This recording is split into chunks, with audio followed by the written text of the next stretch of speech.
We are going live on YouTube. It's Hucola webinar, and you can find us on hucola.org, and then you here. Yep, on hucola.org. Join us. Right there, I posted a web link, so you can join as you watch, and we will discuss starseeds, alien hybrids, DNA, and telepathy and autism. So that all comes together: starseeds, autism, telepathy, DNA. All right, and I have Angie with the announcements from Hucola Human Colony. Hi, good morning, everybody. We have a galactic energy healing student course scheduled for, I believe it's 2 weeks. It is Saturday, May 10th, 2 p.m. to 7 p.m. If you are interested in learning galactic energy healing, you can send an email to classes@hukalo.org.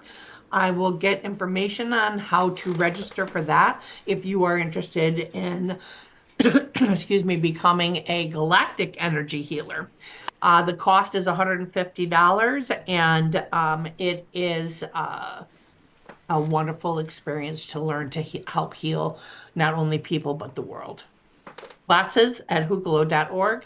I will get information out to you on how to register for that class. Just tell a little bit about Jim and Hucola. Jim and Hukalo. Do you want me to explain a little bit about Jim and Hukalo? Yeah, because I will post it in some other places. So just to introduce the idea Of the galactic energy healing class? No, in general, what's the community? The galactic, well, okay. So the Hukalo community is a community based of people that have connections to those outside of this planet, also to angels, guides. This community allows you to have communications with that which you may not actually have, just in general with your own daily life. We are a community based on collaboration, healing, communication, expanding the consciousness, expanding understandings of that which we normally wouldn't have living in this existence right now.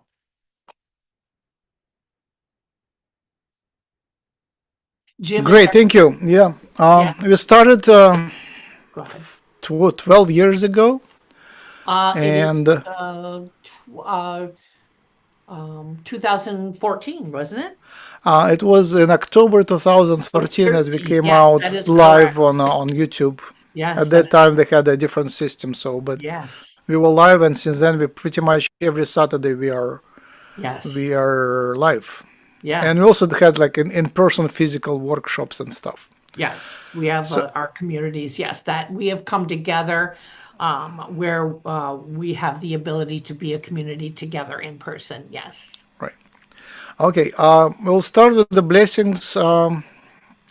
The intention is to connect the ideas of DNA, autism, telepathy, star seeds, and alien hybrids. How about Andrew? Go first.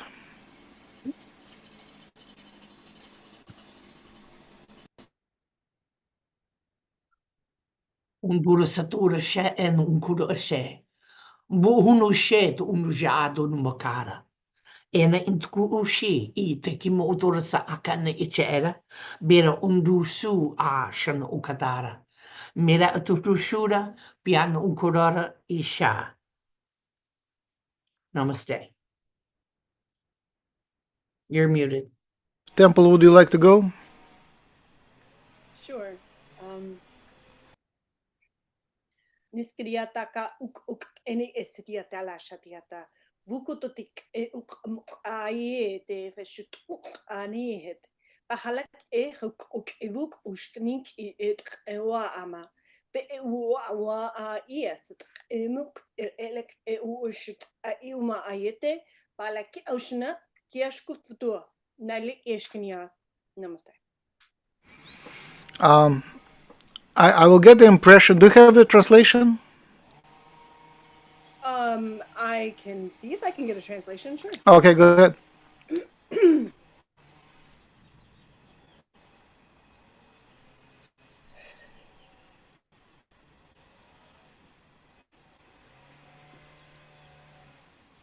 What a fortuitous gathering today, for in combining these elements, you move the energies more towards the understanding and awareness of what enlightenment and higher functioning DNA modalities within the body are capable of. For everyone is capable of many gifts, and we gather together today to help understanding of where the collective is headed and what possibilities are out there. Many blessings, and we are here giving light, love, and grace. Namaste. Thank you.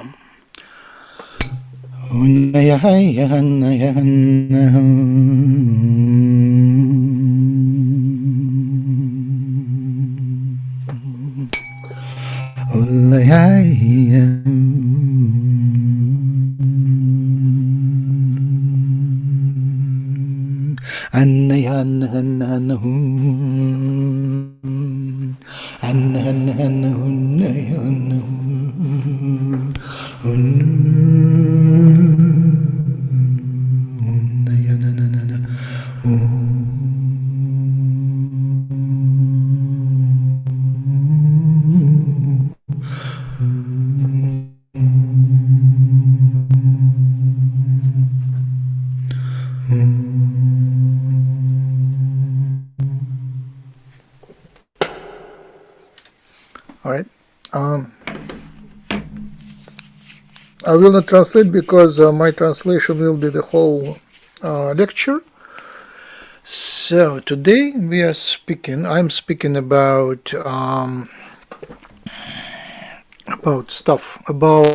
autists. All other topics we already discussed, but the autistic topic is not strongly pronounced until now, and now it's huge. So I will just go with the presentation. I did present it in couple of forms previously, but it was a different type of audience. They are coming from a very different perspective. So now I'm doing the same presentation, but from coming from channeling to understanding DNA and structures. And clearly there is a bridge, and it's surprisingly so many things come together and just start making sense in a new way. Autism, starseeds, telepathy, DNA, and the alien hybridization program. So I will share my screen. Please interrupt, please share your experiences, because that helps. All right. Can you see it now? And I will see if I can draw. So starseeds, DNA, and telepathy, and autism will be very important. So you can find us on hukolo.org, and right there I posted the link for Zoom. So anybody who is watching, please come right here and just click and come in.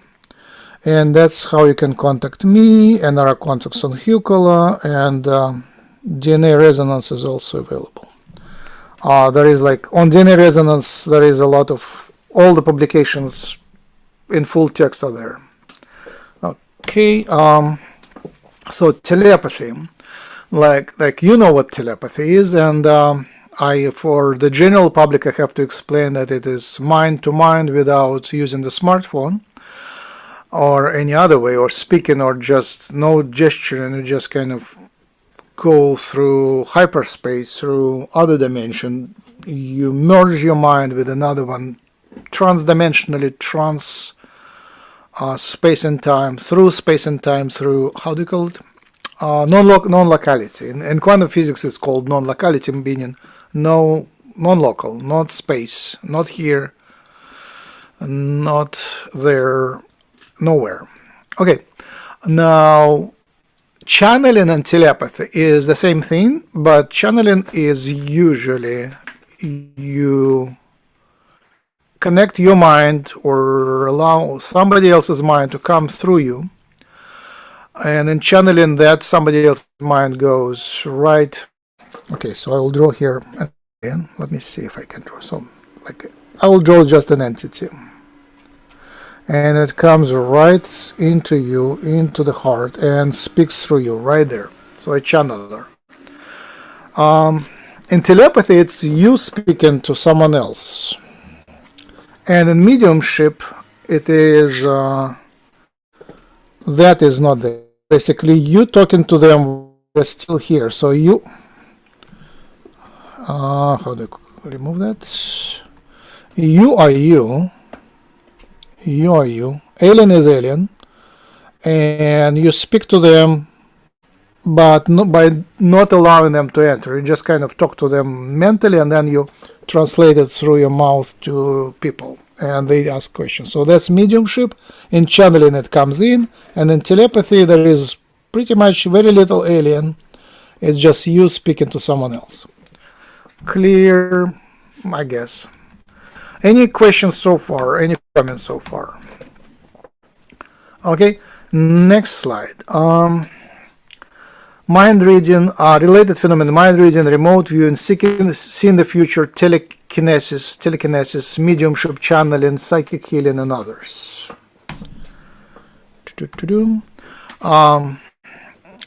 Telepathy. Why do I focus on telepathy? First, mind reading prevents deception, and that is huge for society. Essentially, all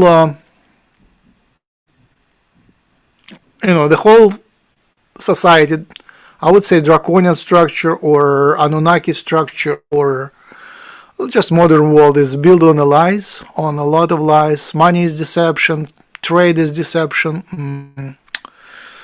all financial system is built on secrets, all political system is built on secrets. If you remove secrets, things will fall apart, right? But truth will come out, and with truth there will be a new path. So truth opens a new path for society. The second thing is super interesting. Telepathy is easier for kind people. Much easier, like 100% telepathy versus 1% telepathy. It's to be a talented telepath, you have to be in line with the flow of life, with Tao, with energies, with God, with everything. If you are whole, holistic, integrated, then telepathy goes easy. If you're broken, like most of the modern people, then telepathy is pretty much noisier for you. Like there is a lot of errors. So most of the errors in telepathy come from being fragmented by trauma and education. Education is some sort of trauma too. So, and the third thing, I didn't post it, but it's very important. Aliens are telepathic, and as Bashar says, most of the civilizations went from non-telepathic to telepathic, and that made them to ascend from 3D to 4D or whatever number you want. But basically, that's a necessary step. Telepathy is the tool to connect together and transcend from this lower vibration, harder, tougher vibration to a lighter one. And the way ascension works is lots of theories about it, lots of messages. Some people visited Dean, forgot the last name. Oh no, it's the last name, Dean. Someone, Bob Dean, I think, visited the alien world, and he said he couldn't tell the difference. But he was in a city, and it was telepathic. Essentially, there are alien worlds which are pretty much like ours, with people walking on streets and houses, but people are telepathic, so you don't necessarily have to break everything. It's possible to be in our world just telepathic and be higher dimensional. So that's I think the main path forward, and that's where the main drama is, whether humanity goes into a telepathic path or not. And there is a lot of forces that try to deviate it from that ascension thing.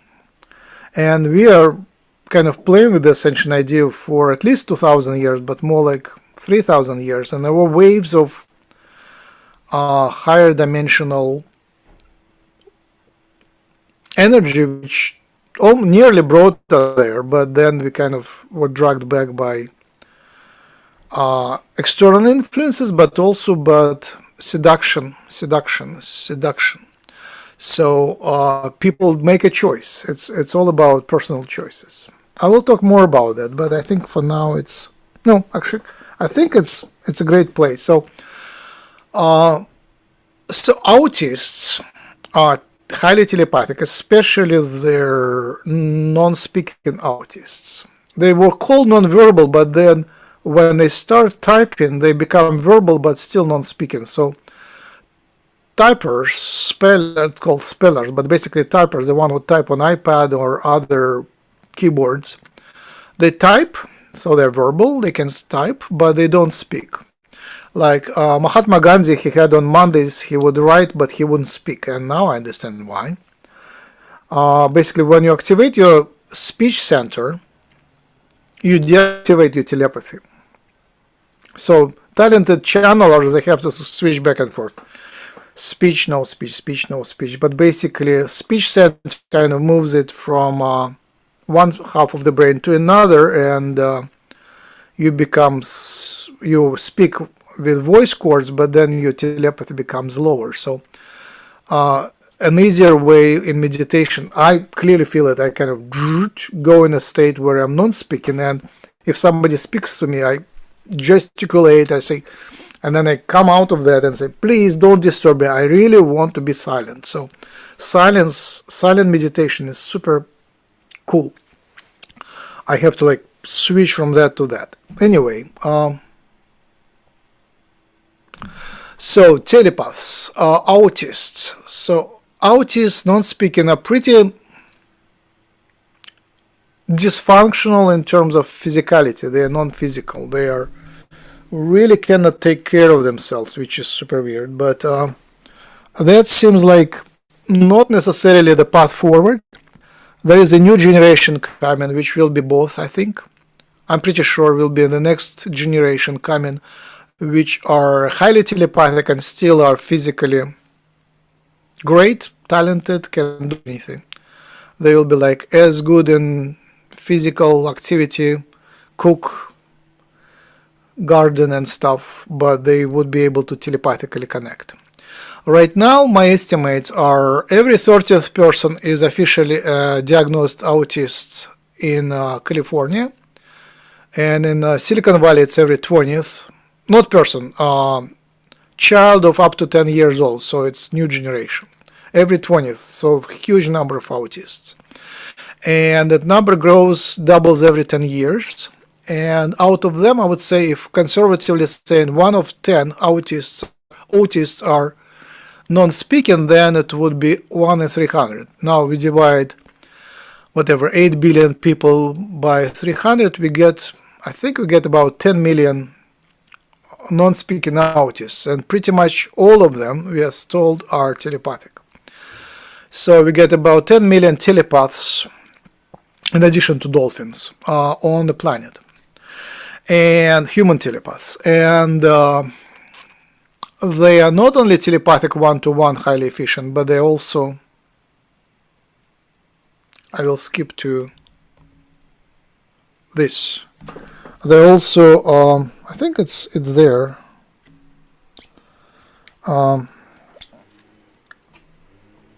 Diane Hennessy Powell is discovered, at least discovered or rediscovered that, and they connected into the telepathic network. Let me go find that idea. Here, global telepathic network. They're connected to global telepathic network. They collect, not all 10 million, but they come into rooms, virtual clubs where they are talking to each other. It could be 2 of them, could be 10 of them, maybe more than 10, but small groups. So they are like, it's called the hill. So they come into the hill, like a tribe to have a gathering. They come to the hill and meet on the hill. And the movie, see that very nicely. It's called Belvert. Green Beautiful in French. I don't know how you pronounce it in French, but it's spelled La Belvert. Check it out. It's super cool. You can see that hill. So, and that hill resembles to those guys from Huckel, resembles our human colonists.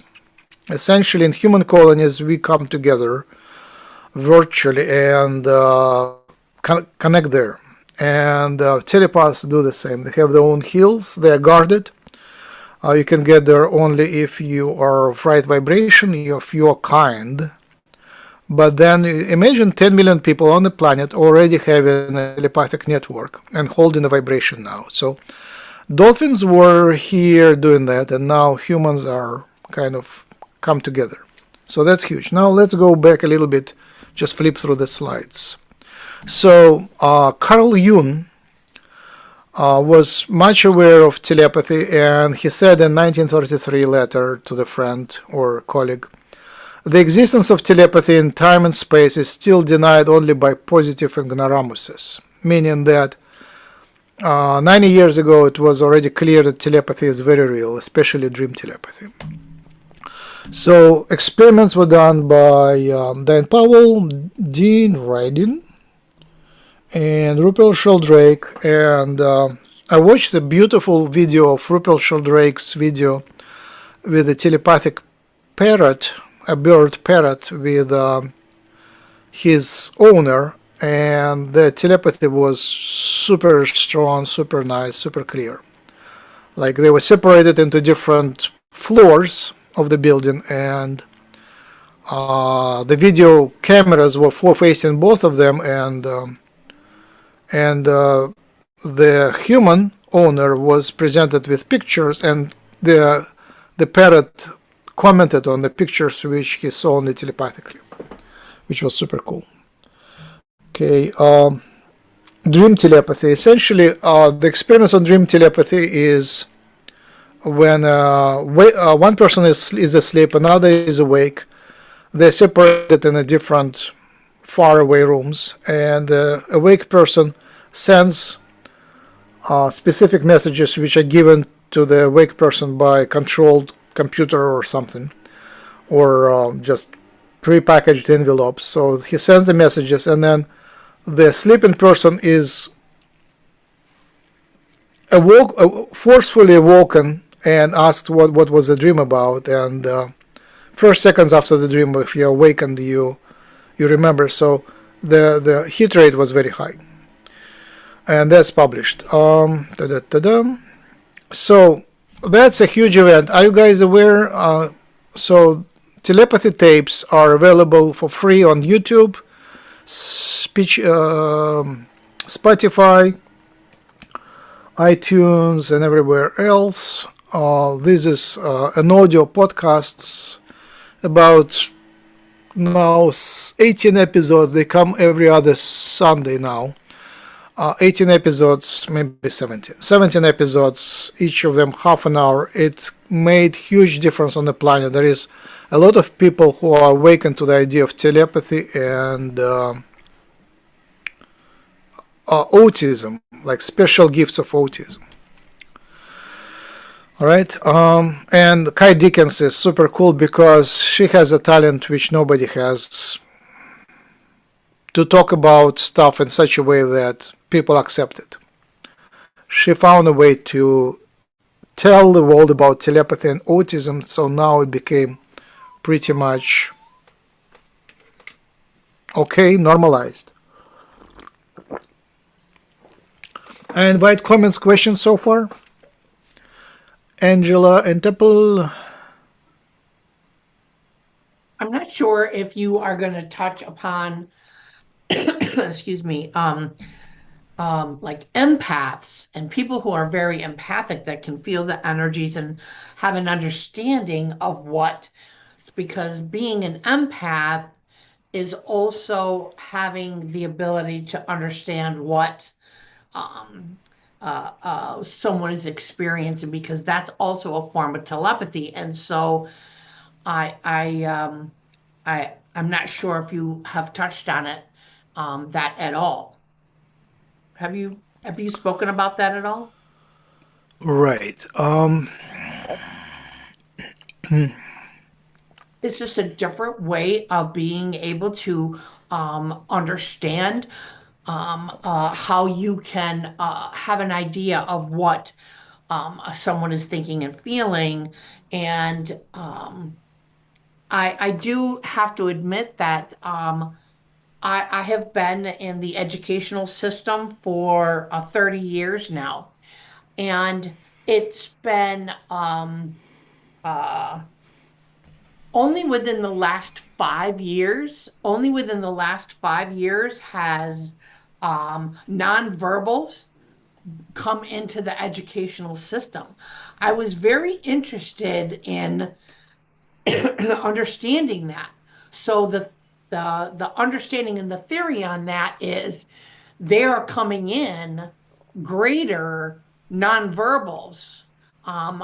You never really heard too much about nonverbals, but yet they have the ability to communicate.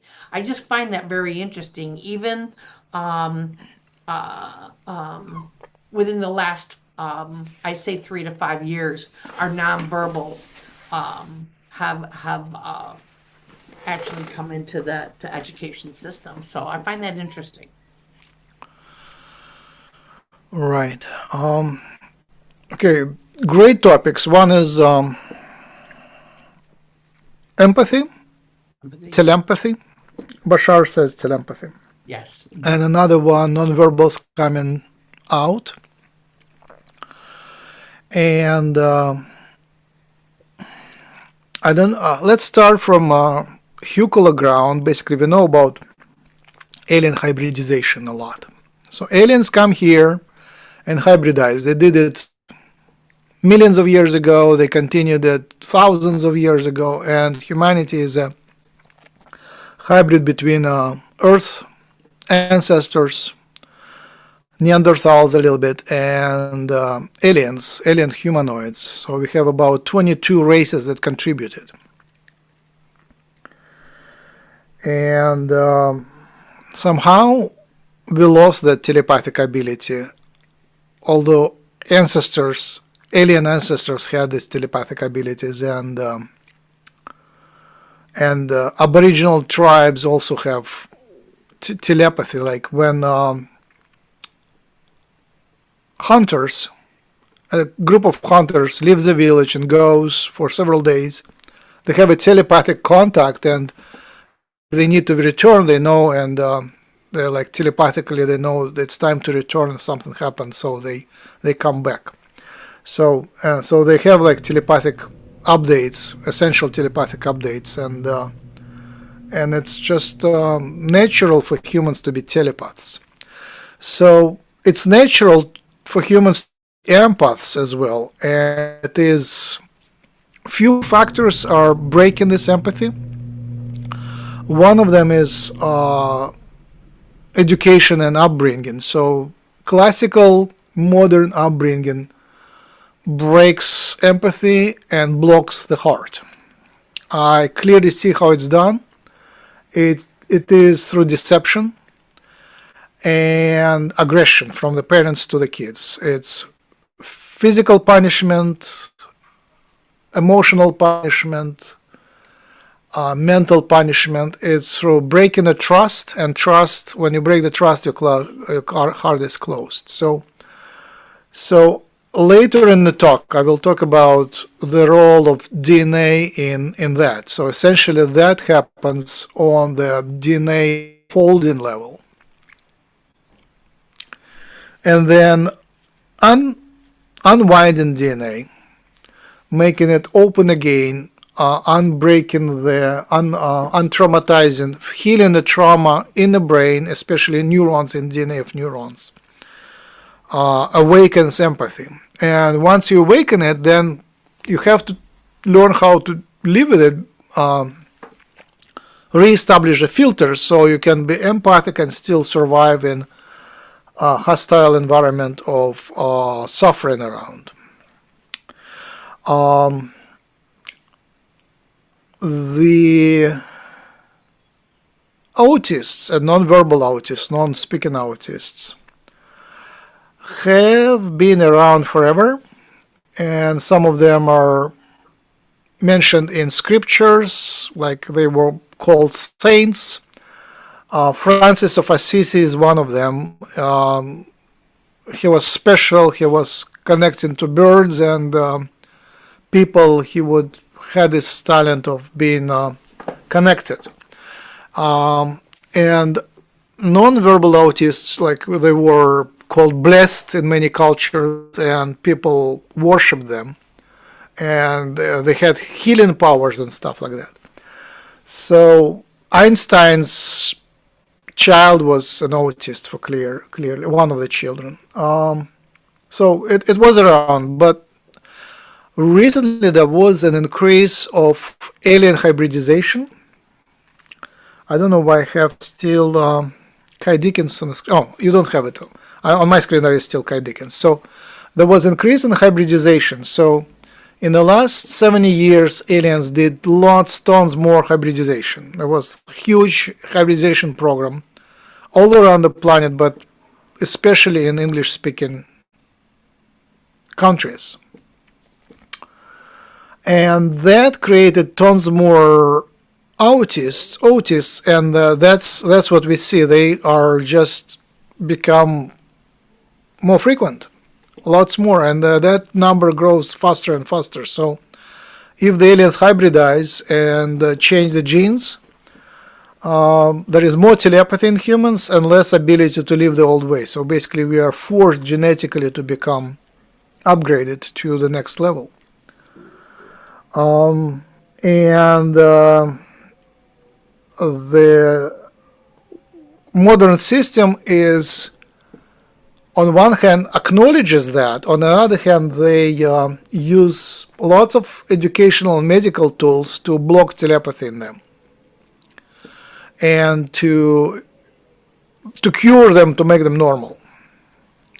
And there is a lot of borderline autists who are verbal and talented and who are housebroken into being normal and forget telepathy and special talents.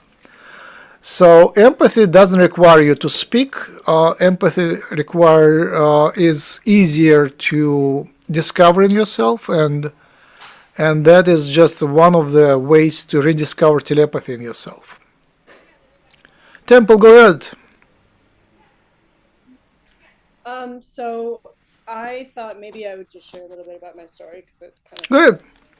follows this. And I think I'm only really starting to understand and put things together now, because it's more prevalent now and people are talking about it. Whereas when I was little, when I was growing up, it wasn't something that was even really thought about.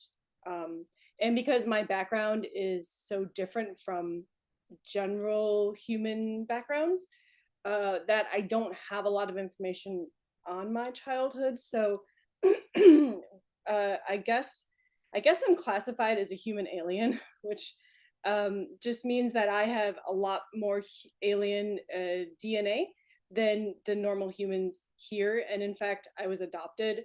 So there's this crazy story about being born on a ship and like them putting me in the adoption agency. And regardless of that, I don't have much information on my childhood, but I was never tested for any of the neurodivergent spectrum because it wasn't a thing back then. I was always very different, and I was always very talented in anything. It wouldn't take me very long to learn it.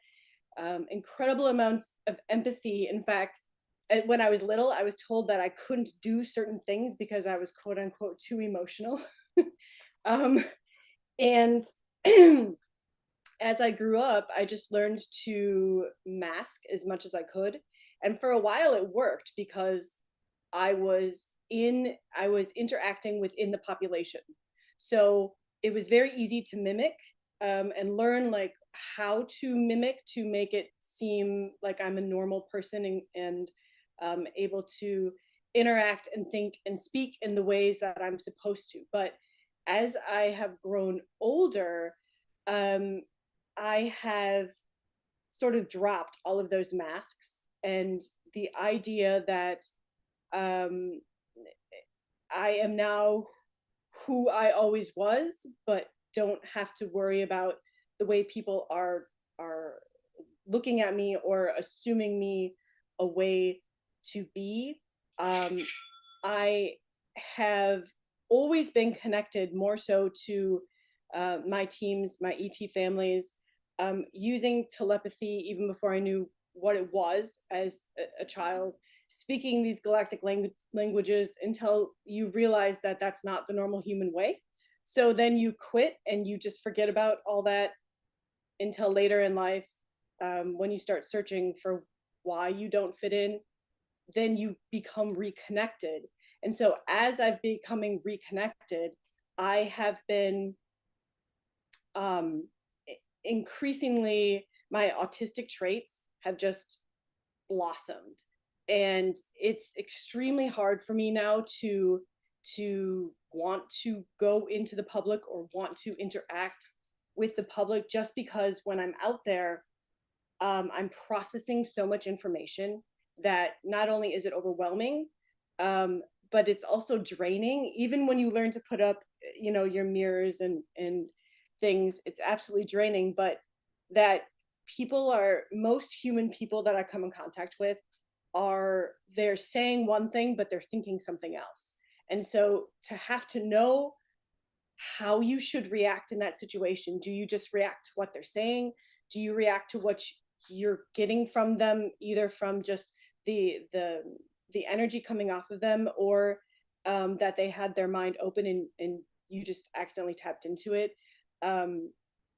Is a big question. Like, so I have found now that I do better just in my own little world here, where I can just speak to my teams, telepathically communicate with my ET people and my guides and my best friends who crossed and my grandma who crossed, and I can just communicate with those people versus going outside into the human world. And it poses a problem because I'm not great at taking care of, not that I couldn't take care of myself, don't get me wrong, I'm capable of doing it, but like, you forget to eat because it's not in your it's not in your brain, it's not in your brain to eat. Certain human things that like you do daily, just it doesn't compute that way. And so thank goodness I have a wonderful partner who like helps take care of me. And but it's difficult, it's very very difficult. And I asked, because I've never been tested for, somehow throughout my life I've never been tested, but I did ask one of my friends who is a channeler, like, what is going on with me? It seems like just because I don't go out into public very much anymore, that my autistic traits are just off the scale. And the answer that came back from my team, which I thought was very interesting, was that the more that I seclude myself and the more recluse I become, the more I'm constantly relying on telepathic and energetic communication, and I'm not using my human skills. And so it seems like my autisticness is growing, but it's a change in, they didn't say it was a change in my DNA, although I'm sure that that's happening as well. But that that's what happens. So I'm thinking that as more people go inward and start looking at themselves and start becoming recluses as they're trying to figure this all out, their autism with the DNA change might come out more so. It's just a thought that I've had, but yeah. So that's a little bit about my story. So cool. I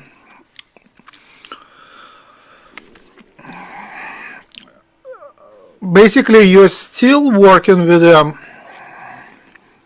are you still working in the materialistic mindset? Although you are telepathic, are you still believing that you are you and the material world is material?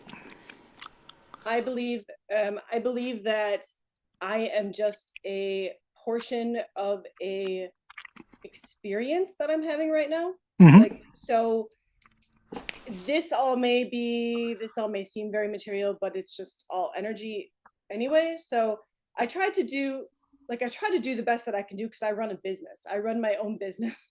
So Let's advertise your business. Do sell online anything?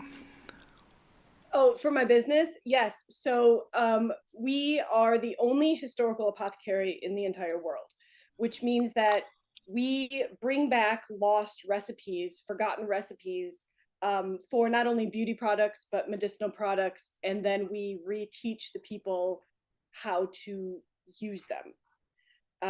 And so it's a very interesting business, but it's still a business. So even though I started it to help people them remember lost memories, activate their DNA that needs to get activated through these products, at the beginning of the day, I'm still here at the computer having to do 3D human work. And with the autism, it can be very overwhelming. Like right now, I'm in a period of overstimulation from the 3D Yes, yeah. world, and so I call these my Palladian bumps, but really it's just like when I'm extremely stressed, I get bumps back here in 2 rows that like follow me down, and then the hearing becomes terrible where I have to wear these earplugs because it's just too much for my brain. It's just there's a lot of complications, but I try to balance the best that I can. It doesn't always work because this world is not yet built for those who have telepathic abilities and are on the spectrum, whether it's autism or some sort of neurodivergency. Like I think Angela deals with this in her classes, so she understands this. Like it's not meant for us, and so thank goodness I was able to sort of carve out a niche that is not only like a unique business, but a passion for helping and healing that I can run my own way. Because I would never be able to, if I had to hold a human job, I don't know. We're not going to even think about that because that's not in my energy spectrum. So I have my job, and that's why I have my job, because I needed to do something to make a difference and make a human living with the type of person that I am. So Sounds great. yeah.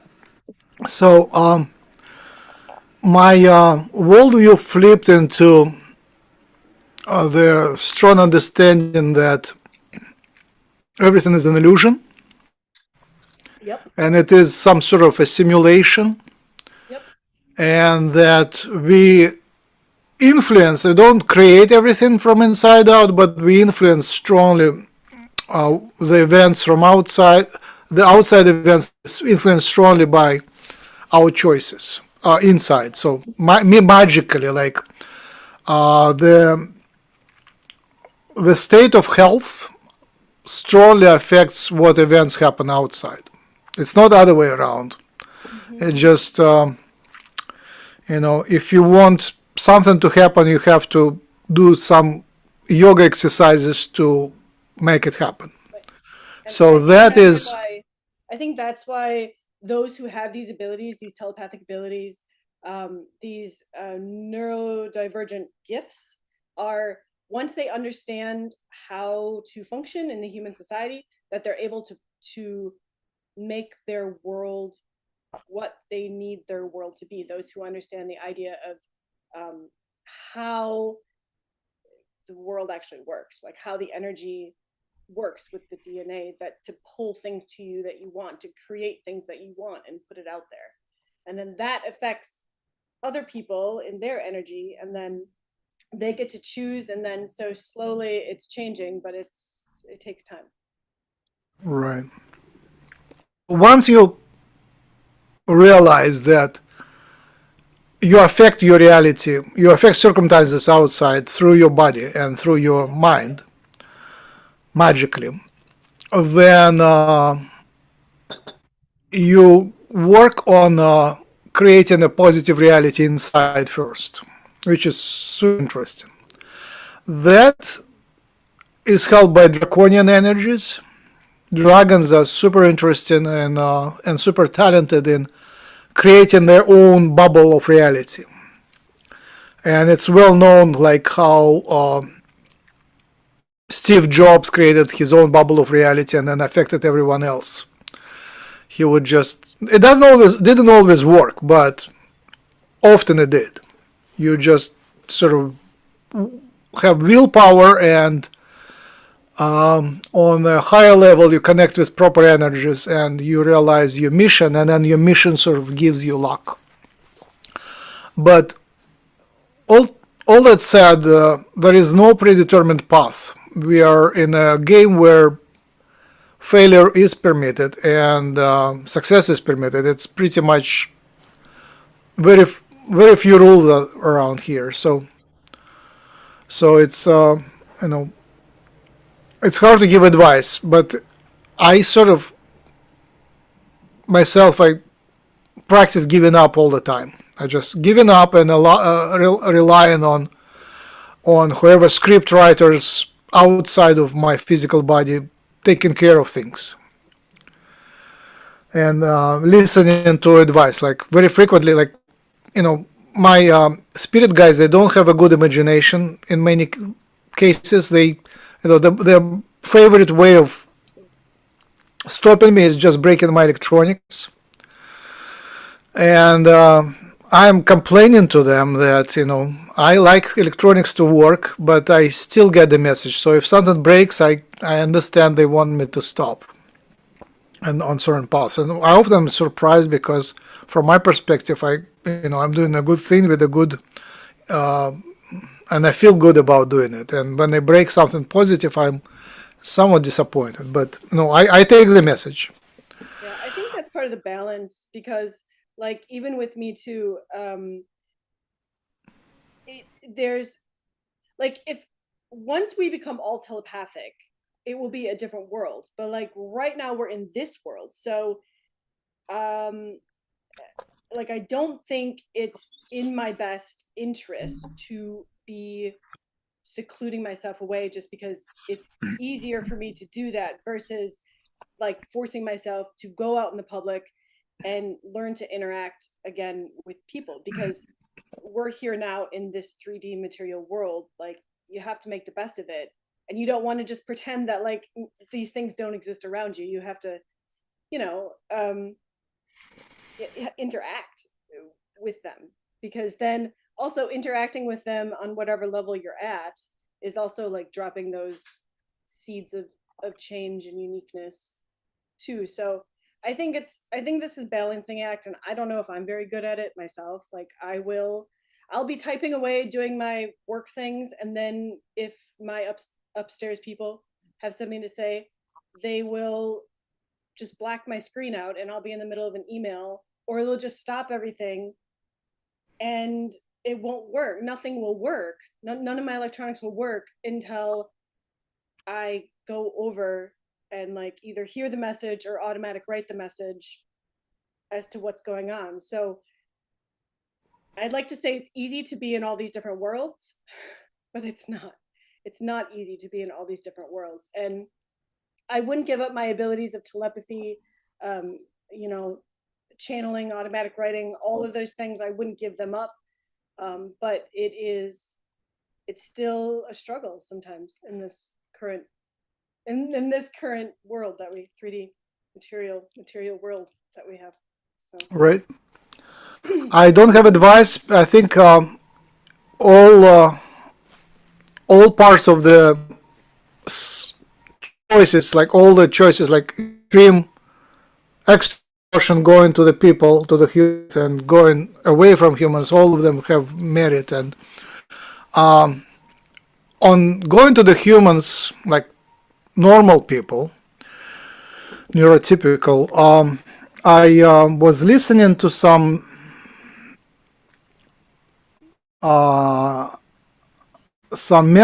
memoirs, how do you pronounce it? Memoirs by the daughter of Leo Tolstoy, and Leo Tolstoy was the favorite teacher of Mahatma Gandhi, so one of the great enlightened people of over 100 years ago. And she said that the best thing Leo Tolstoy taught his daughter was loving people. And for me, it was super weird. I'm now practicing loving normal people, neurotypicals, and I would love them theoretically, but loving them for real is hard. It's like they do everything to prevent me from loving. They resist. So, but loving and liking them is super cool, especially if you think that some of them might be hidden angels and other versions of you, or other versions of the universal consciousness. So there is no good solution, but I found a yoga studio where they kind of intentionally squeeze us together in a small room, and everybody breathes the same air. Lots of neurotypicals breathe the same air, and it's hot and it's stressful. I mean, not stressful, but it's hard work. And they make you work, and even if you slack, you still breathe the same air and bathe in energies of hard physical work and yoga. And surprisingly, it's super therapeutic. I hate it, but it works. So that's my way to bathe in neurotypical energies. I take it several times a day or a week, and sometimes do even twice a day. If I feel bad, I go there, and something heals there. I don't know what it is, but lots of other ways. And one of the ways I learned is to turn off my mind. It's hard to accept it, but basically think about nothing and doing nothing, and just kind of sort of meditate on doing nothing.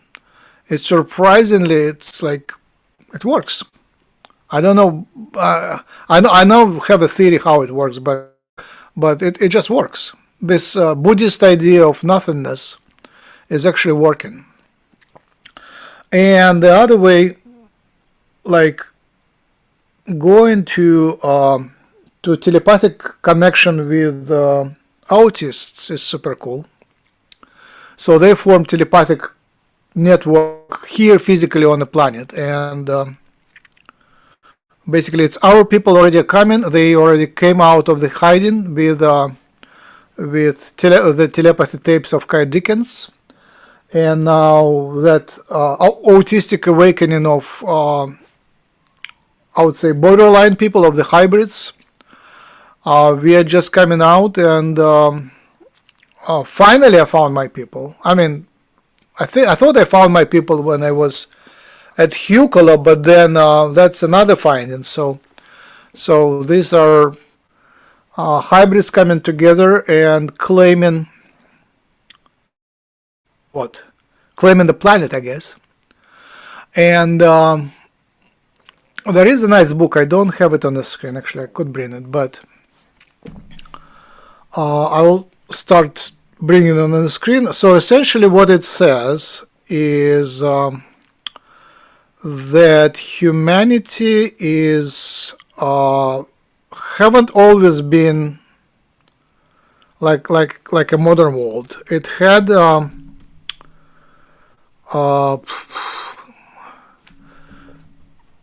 it's hard to do it. I will do it later. Basically, I'll better speak. So essentially the book is by two anthropologists, both called David, saying that archaeological research and research of Aboriginal people shows that there is a second path for humanity. You don't have to be always hierarchical and aggressive, I guess, competitive, hierarchical and competitive. There is a second path which was coexisting with the modern path, which was loving, egalitarian, meaning everybody is equal, and particularly non-aggressive. So the society was particularly training people to become tribal and non-heroic. Basically, heroes were not welcome.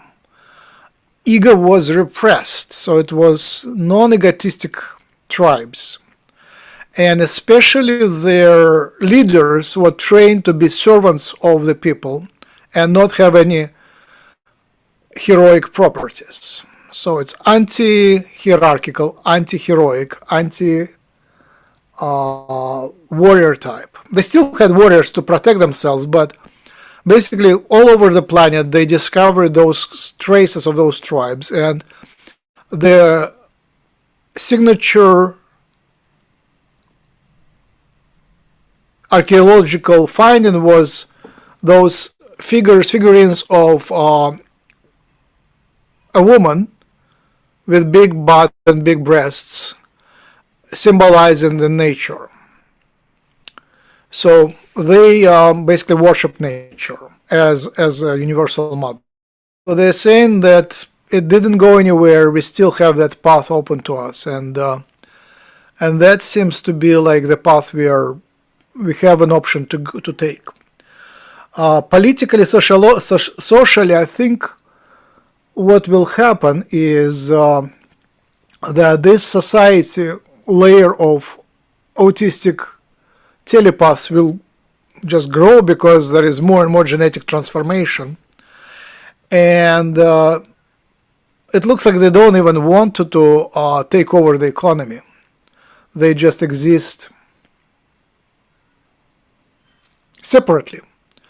They don't even fight for survival because society somehow takes care of them, and they carry the energy and knowledge which will allow the society to transform. So there is a book by Strugatsky, brothers Strugatsky, where they show that this new kind of people, they don't even have to fight. They create their own tribe which doesn't need anything. They exist basically pretty much without many material needs. They can sacrifice themselves easily. They don't hold on their lives, and they just carry the vibration and live in their own world, and they don't even have to learn anything physically. They don't have to speak to us, to the neurotypical.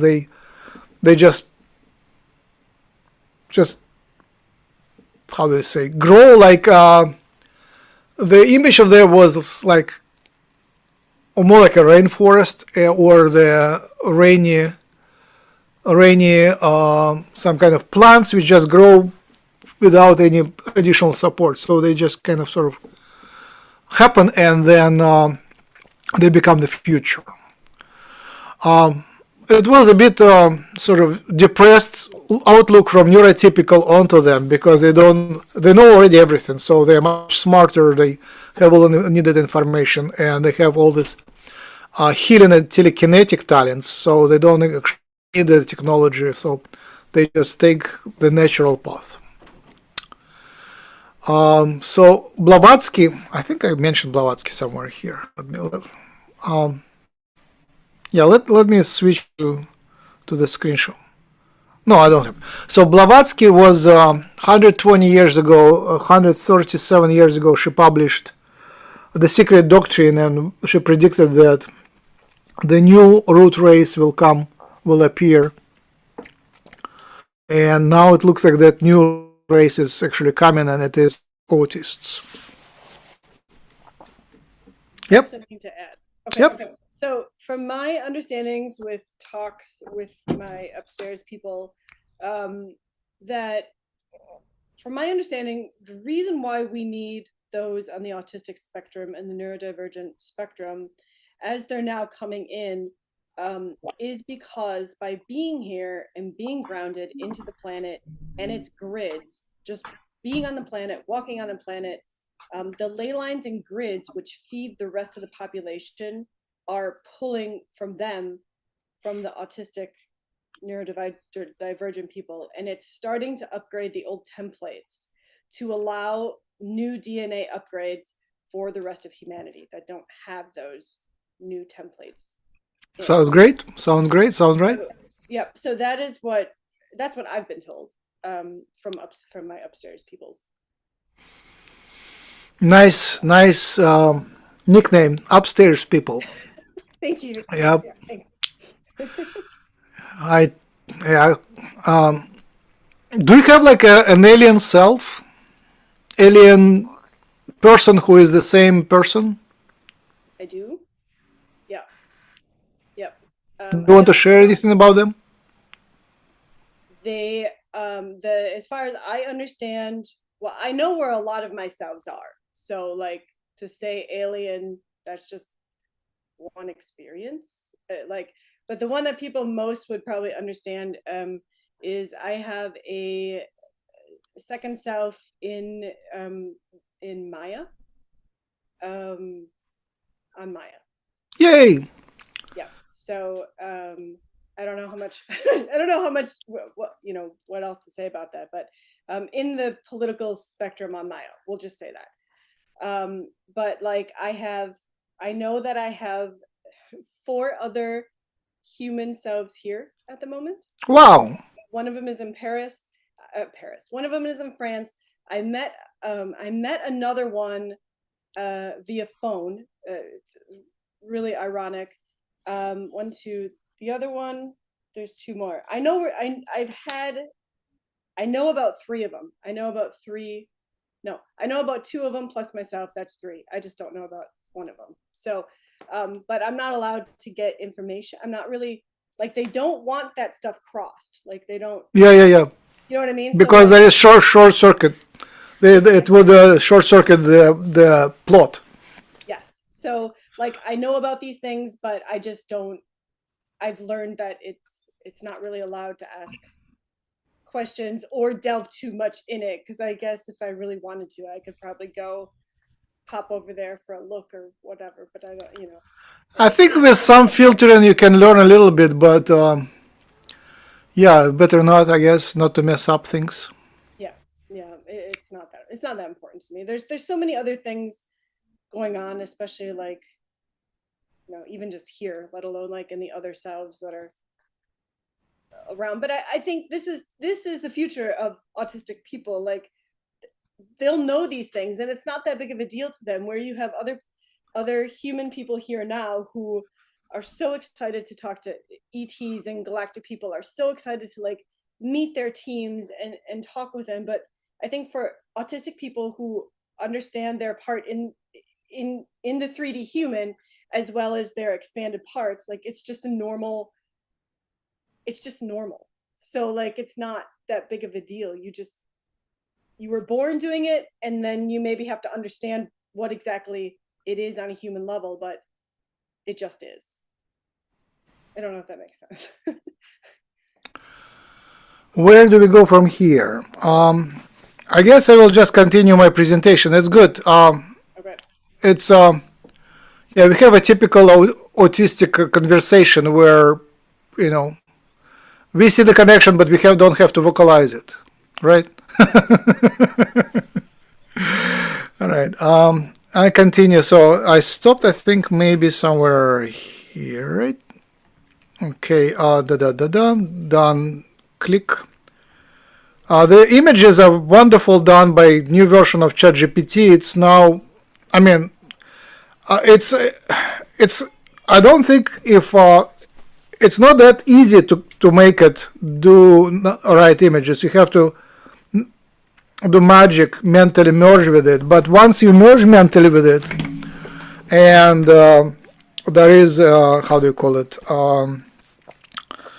karmic need, then it would produce good images for which are actually good. All right, going next. Global network. Now the next thing about this non-speaking telepaths, that they can teach their teachers, caretakers, telepathy. And so more normal people, like verbal speaking people, almost neurotypicals, can be taught telepathy. They still have to be kind and have some channels open, but once they are taught telepathy, they can speak to autists, and they now teach parts of their classes in silence. They just have a discussion in silence, which is fascinating. And these are actual people which you can connect to them through the societies, how do you say, through the team, which is, or community that works around Kai Dickens. So Kai Dickens here, telepathy tapes, and around here there is like community growing of telepaths and caretakers, and so now they connect together and they know about the heal. There is a lot of awakening there, so it becomes cool. So non-local phenomena, meaning that it goes through a magical way where the difference between two people disappears, and it goes from let me draw it. I think maybe I drew it later, but I will repeat it here. You go like one person. Actually, I need to take a picture from someone. Hold on. Finding a person here. One person, physical, gets some idea, goes into a special state where the difference between these two disappears. It becomes one. So special altered state. And then that person gets the message, so it goes here, I. And then he goes, disconnects, becomes physical, and message is pronounced physically or typed. So there is both physicality and non-physicality, oscillation between the two. Okay, go next.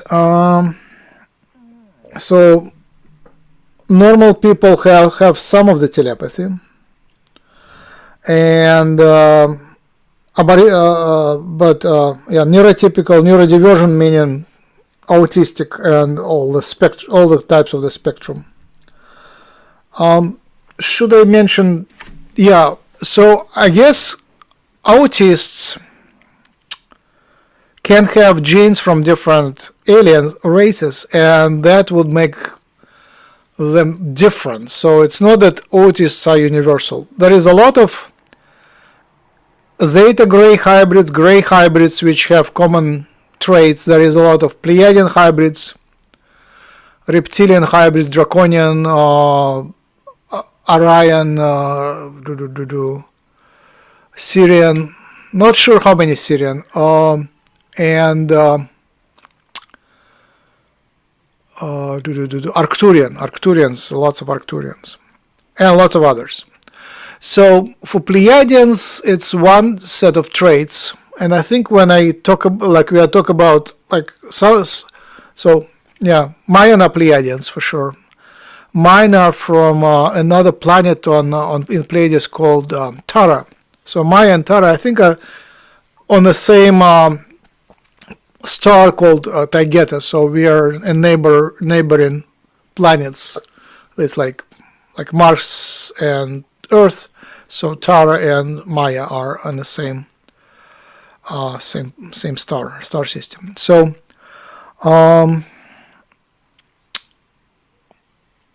I guess the Greys, they are less emotional.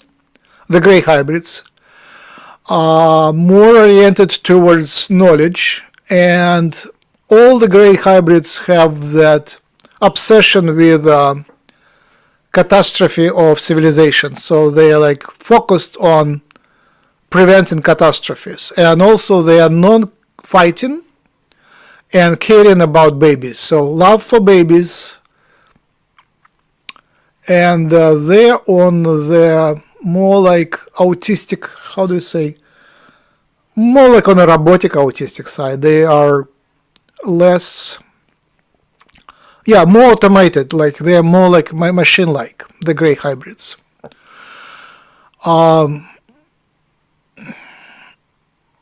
And their posture is like more like, how do we say, collapsed. There is a collapse in the posture and a collapse in the energy. And Pleiadian ones are communal, and when you see Pleiadians, they're looking for their own commune because they're tribal, at least my tribe.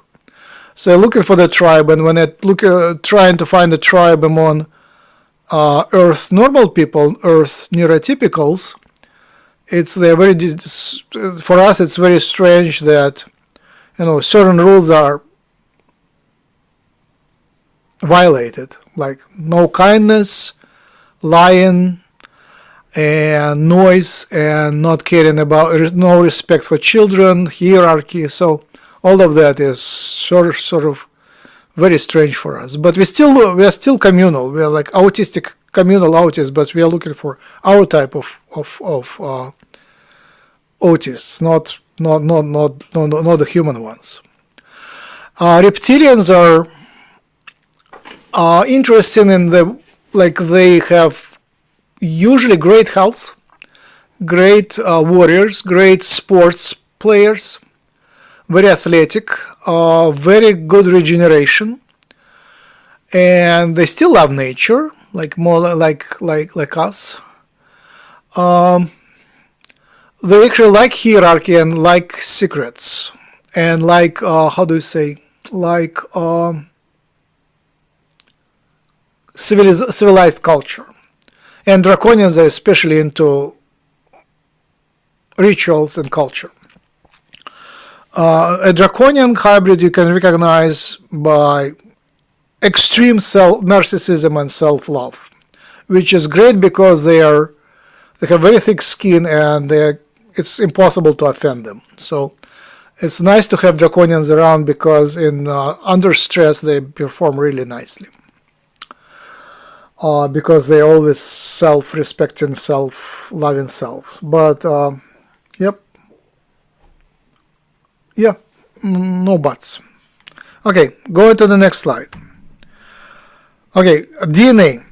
So when you talk about DNA resonance and magical property of DNA's, DNA hologram, vibrational properties, you have to understand it's not DNA, not pure DNA. It's DNA inside the cells in a special state with a lot of proteins, a lot of water. So when we're talking about structure of DNA, there is a primary structure, essentially the sequence, and there is also secondary structure, which is actually in science it's called tertiary structure, trinary, tertiary, high-level structure when it folds. And It's the combination of water structure, DNA, and proteins, where water is about 80%, DNA is 1%, and proteins about 19%. It's approximate, but that's so it's a very thick dancing jelly inside the cell, and you have to pay attention that it's when you talk about trauma and everything else happening inside DNA, it's the dance of this jelly containing water and proteins. DNA is negatively charged and proteins are positively charged, so it's histone, so it's a dance of charges, electric charges. The DNA is very physical. There is about 300 grams of DNA in the adult body. So chromosomes are long molecules, about 10 centimeter long, 10 centimeter, all folded in the very tiny nucleus. The nucleus is about 5 micrometers. And the width of DNA is 2 nanometers. 1 meter divided by nanometer, 10 minus 9th, tiny. So the width of DNA is about 20 atoms. There are like this pyrimidine purine base pair, and phosphates on outside. So it's very tiny, and that dance of chromosomes is essential because that's how the cell thinks. So the chromosomes are dancing all the time, and in live cell they always dance.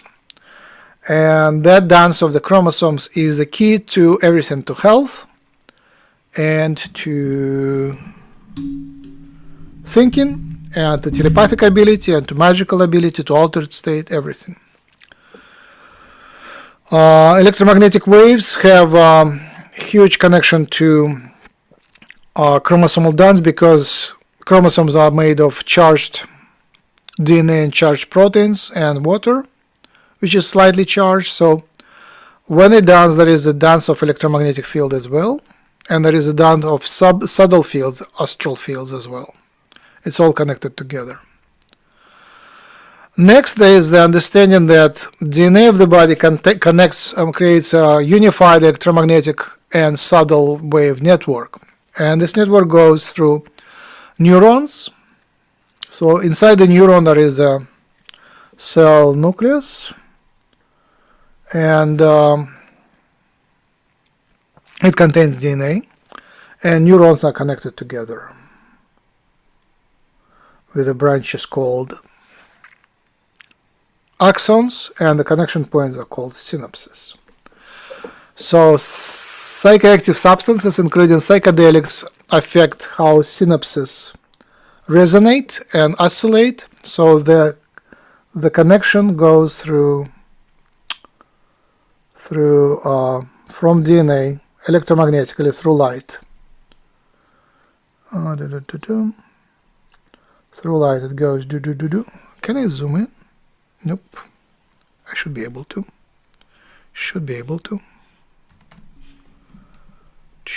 There must be a way to zoom in.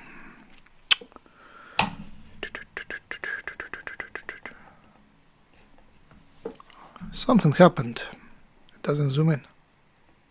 Finally, I zoomed in.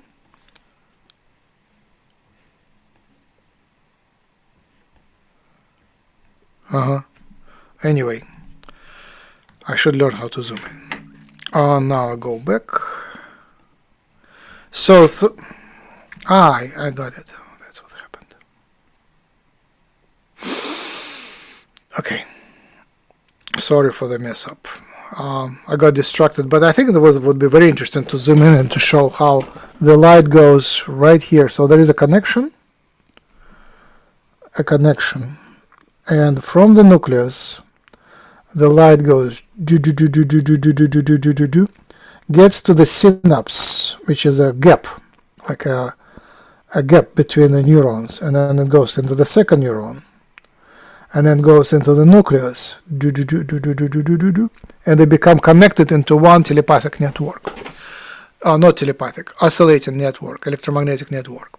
So this network is happening on the level of the body, and the collagen of the body creates these fibers which can work as fiber optic guides. So fiber optic guides, and also it's called fascia, the connective tissue, which you it's pearl color around the muscles. It's special connective tissue which connects the special light waves and subtle waves. So the whole body is connected in one vibrational network, and DNA is part of that network. So inside the nucleus are chromosomes, and there is like microtubules wrap around the nucleus, collect the vibration, and transmit it to fascia network. And acupuncture meridians are essentially the way to connect to that network and tune it up. And the same thing happens with the neurons and synapse. That's my picture of the synapse. And psychedelic and other psychoactive substances, they tune the networks in such a way that it becomes coherent. The word coherence means harmonious. So if there is a harmony in that network, then we get into higher dimensional state and are capable of connecting to higher levels of consciousness, right? And but then we have to come back to the physicality. So that is only a temporary state, and that's very normal. During the sleep, we connect to the higher levels, and during the sleep, we harmonize, become coherent, and the whole DNA of the body with the whole network of connections become harmonized and coherent. And then there is a decoherence which happens through everything, through connection to other people and through culture, news, and even the infrared light that comes from everywhere. So by breathing the same air as other people, drinking the same water, eating the same food, bathing in the infrared light of the planet, of the surface, we become decoherent. So during the wake state, we become decoherent and disconnected, but during the sleep, we are coherent. And in dolphins, they have half of the brain sleeping and half of the brain awake, and allows them to be telepathic and awake at the same time. And we can practice the same, and that also explains what happens to the autistic telepaths. They also oscillate between telepathic state and normal state, like neurotypical state. And same relates to Alzheimer's people. They sort of, part of the time they are present here, part of the time they are elsewhere. Okay.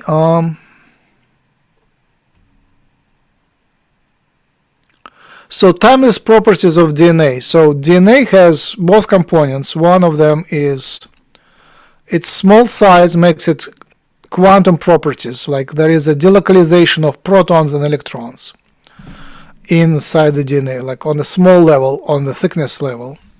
But on the length level, it's 10 centimeters. It becomes macroscopic, huge, and it behaves like classical objects in the physical. So DNA is both physical and astral.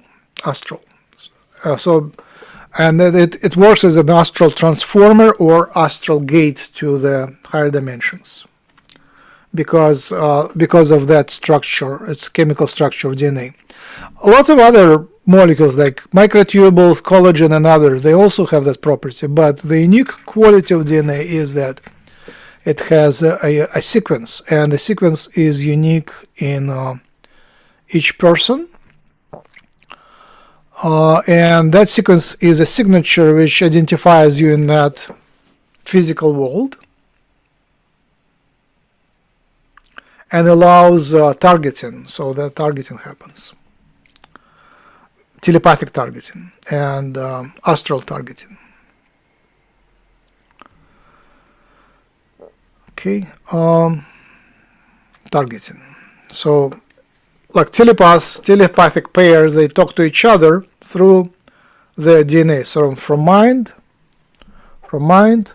to their DNA, there they unite into one, and then to mind again, physical mind. And specificity is through unique vibrational signature of the DNA.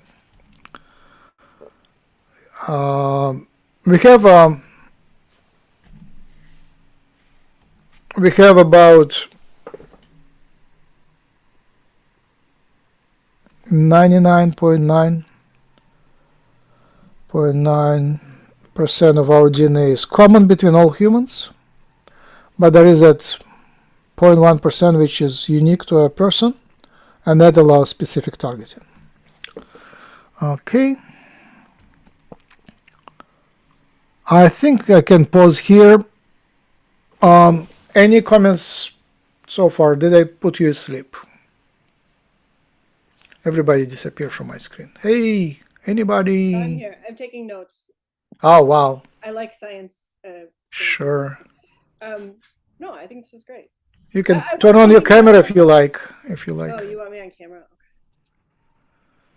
I was thinking though, like, with all this new research in water, water taking on thoughts or water having thoughts, Uh-huh.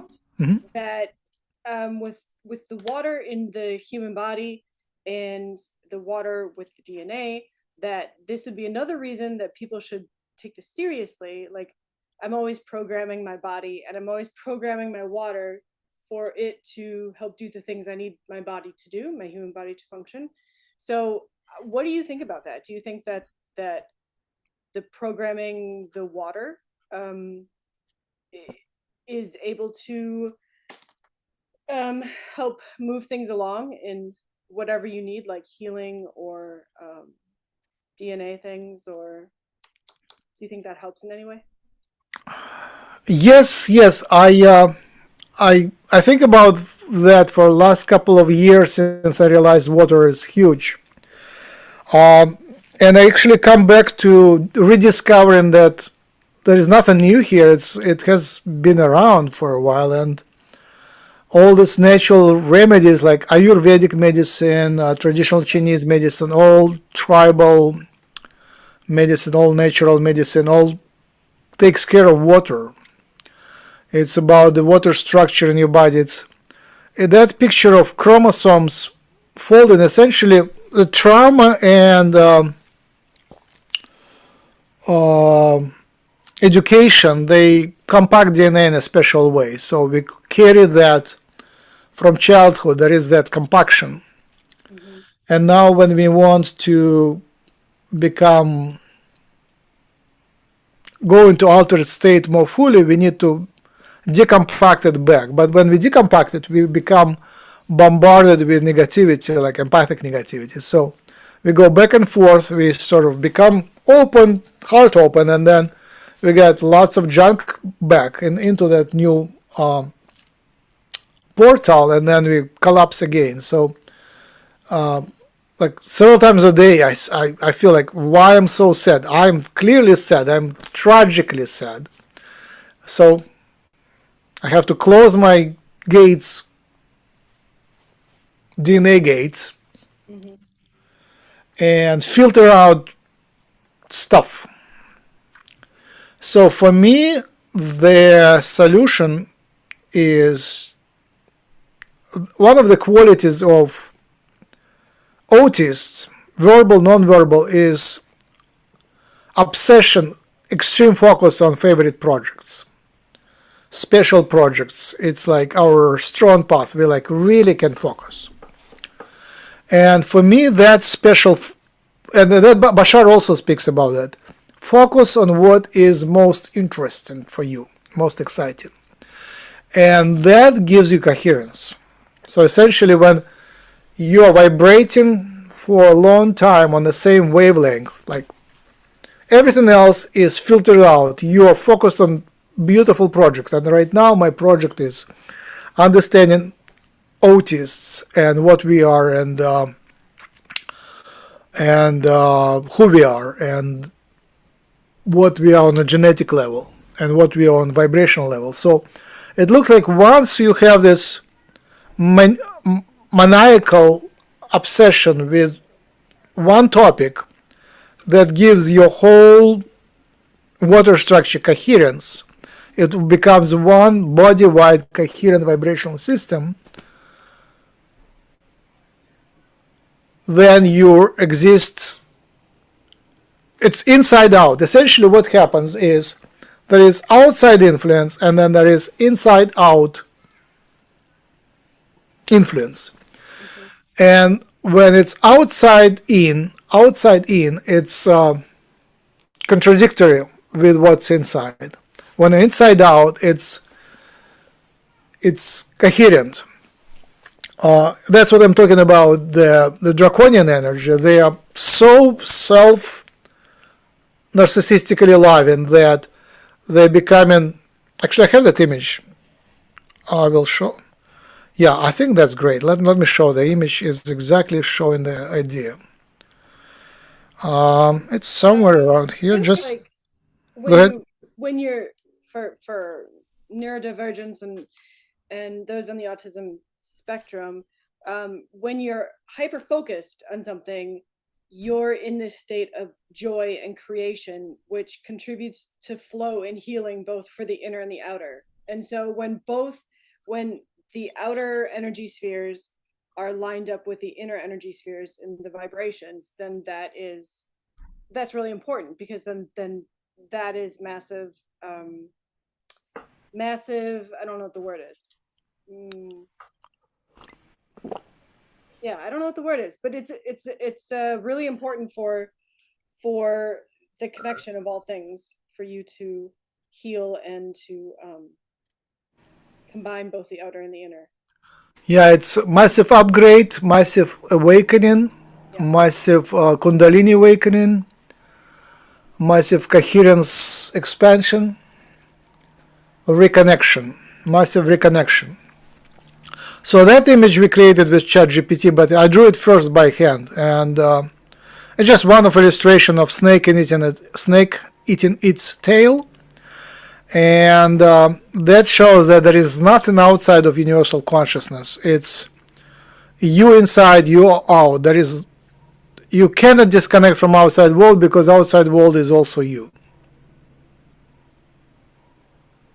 Yeah, our logo for our business is actually part of our logo is the Ouroboros, because everything is connected, and bringing back the vibration with these old recipes, helping people heal, like it's all connected. It's all been there. It's just coming back full circle now. Can you? What's your business name? Can I Google it? Yeah, it's lbcchistoricalapothecary.com. Actually, no, it's www.lbcchistorical.com. That's what it is. We just started a new website, so it'll give you, that link is for our website, and then you can go on to Etsy too, because that's where we originally. I found it. Yep, that's us. Just a sec. I will bring it here. Just a sec. Should be here. Should be there. Come on, I need it fixed. Lined up, kind of silly. Just a sec. Finally, it's there. Okay. Okay, so actually lbcchistorical.com. Cool. And then shop Etsy.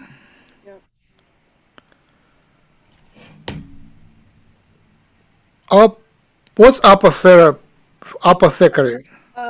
Apothecary is like a historical place that you would go to get herbs and have them make medicines, salves. Sometimes they would have beauty products. It's kind of like what a Walgreens is today. I don't know if Yeah, yeah, uh, yeah. Uh-huh. yeah.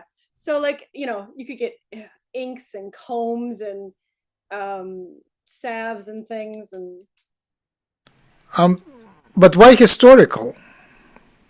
because all of these recipes are all recipes from history.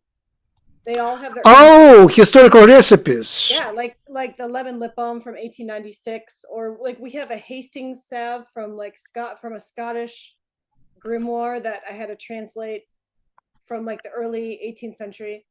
Oh, so you're just In 2 days. Yeah. did you Kaifi? Did you just rediscover Kaifi? Oh yeah, I actually made some once. Yeah, my It was favorite. it was a really long process, Yep. so I didn't put it on the website to sell. I just use it for my own meditations and things like that. So You can probably resell Kaifi. Kaifi is super cool. It makes me so happy. It's made of honey, frankincense, and raisins. It's a burning incense, and it's super smells so good.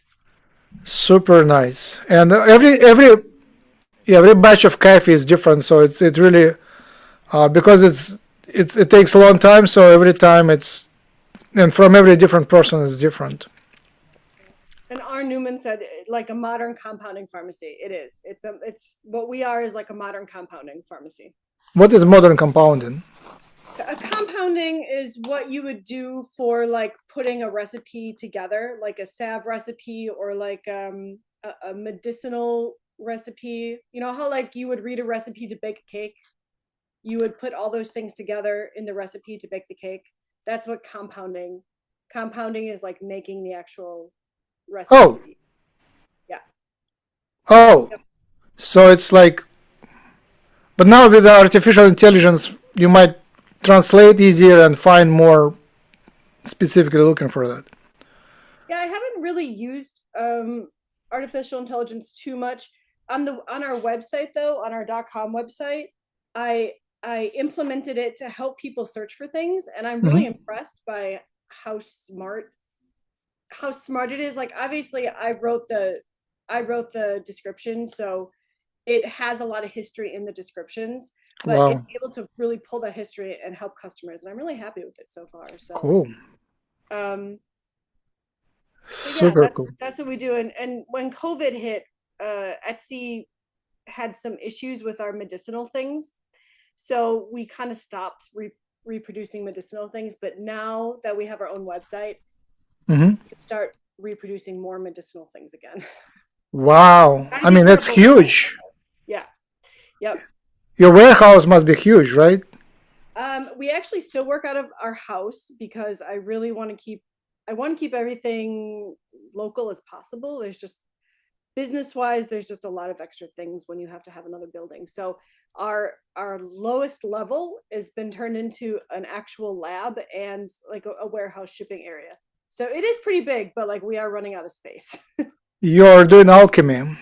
Yes, 100%. And then there are some recipes in there I call the Temple Beautiful section, where like my teams and guides and ET people have downloaded me recipes so to help people with things. So then I make those recipes and Yeah, look at the recipes for non-functional autists to make them a little bit more functional.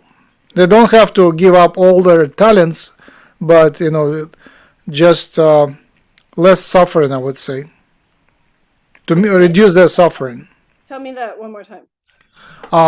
Like non-verbal autists, non-speaking. Oh, I see. Yeah, there are some remedies that make them better, less sick. Because I mean, Earth is sickening some of the hybrids, so make them less healthier. Yes, because when they come to Earth, the density here, just for one specific thing, the density here is so heavy and so low. Like it takes a while just to acclimate, to get used to. Not that that's the only thing stopping the verbal, like, but yeah, there is a lot of. I actually have a friend whose child is nonverbal, and they're working with trying to get some answers. Right. I don't know what's the recipe. This is how they darkened their eyebrows Oh, really? in the 18th century, yeah, with burnt cloves. So the eyebrows smelled cloves. And it kept away bugs, because bugs don't like Wow. burnt cloves. So Yeah, I cook now with a lot of cloves. cloves help deworm the body as well. Really? Oh, wow. Yep. But like, you don't, they have like astringent and numbing properties, so you so as far as like clove oil, you got to be kind of careful with that, or like chopping your cloves up. It gets really potent really fast, so you got to be Wow. I believe that. Oh, okay. So there's two questions from R. Newman. He says, Okay. Max, didn't Stuart Hameroff pose that consciousness depends on microtubules' physical properties? If so, how could consciousness exist outside our brains? And then the other question is, could you apply your therapeutic resonance technology to someone who wants to minimize some of their autism characteristics? It's in the chat. Yep. So microtubules are right here. Actually, that's a bad image. Let me draw it from scratch. So there is a neuron. These are called axons. That's another neuron. That's called synapse. Synapse, a gap. And that's another neuron. And that's another nucleus. So the DNA sits right here, like chromosomes, right here. In water and proteins dancing all the time. Microtubules are connecting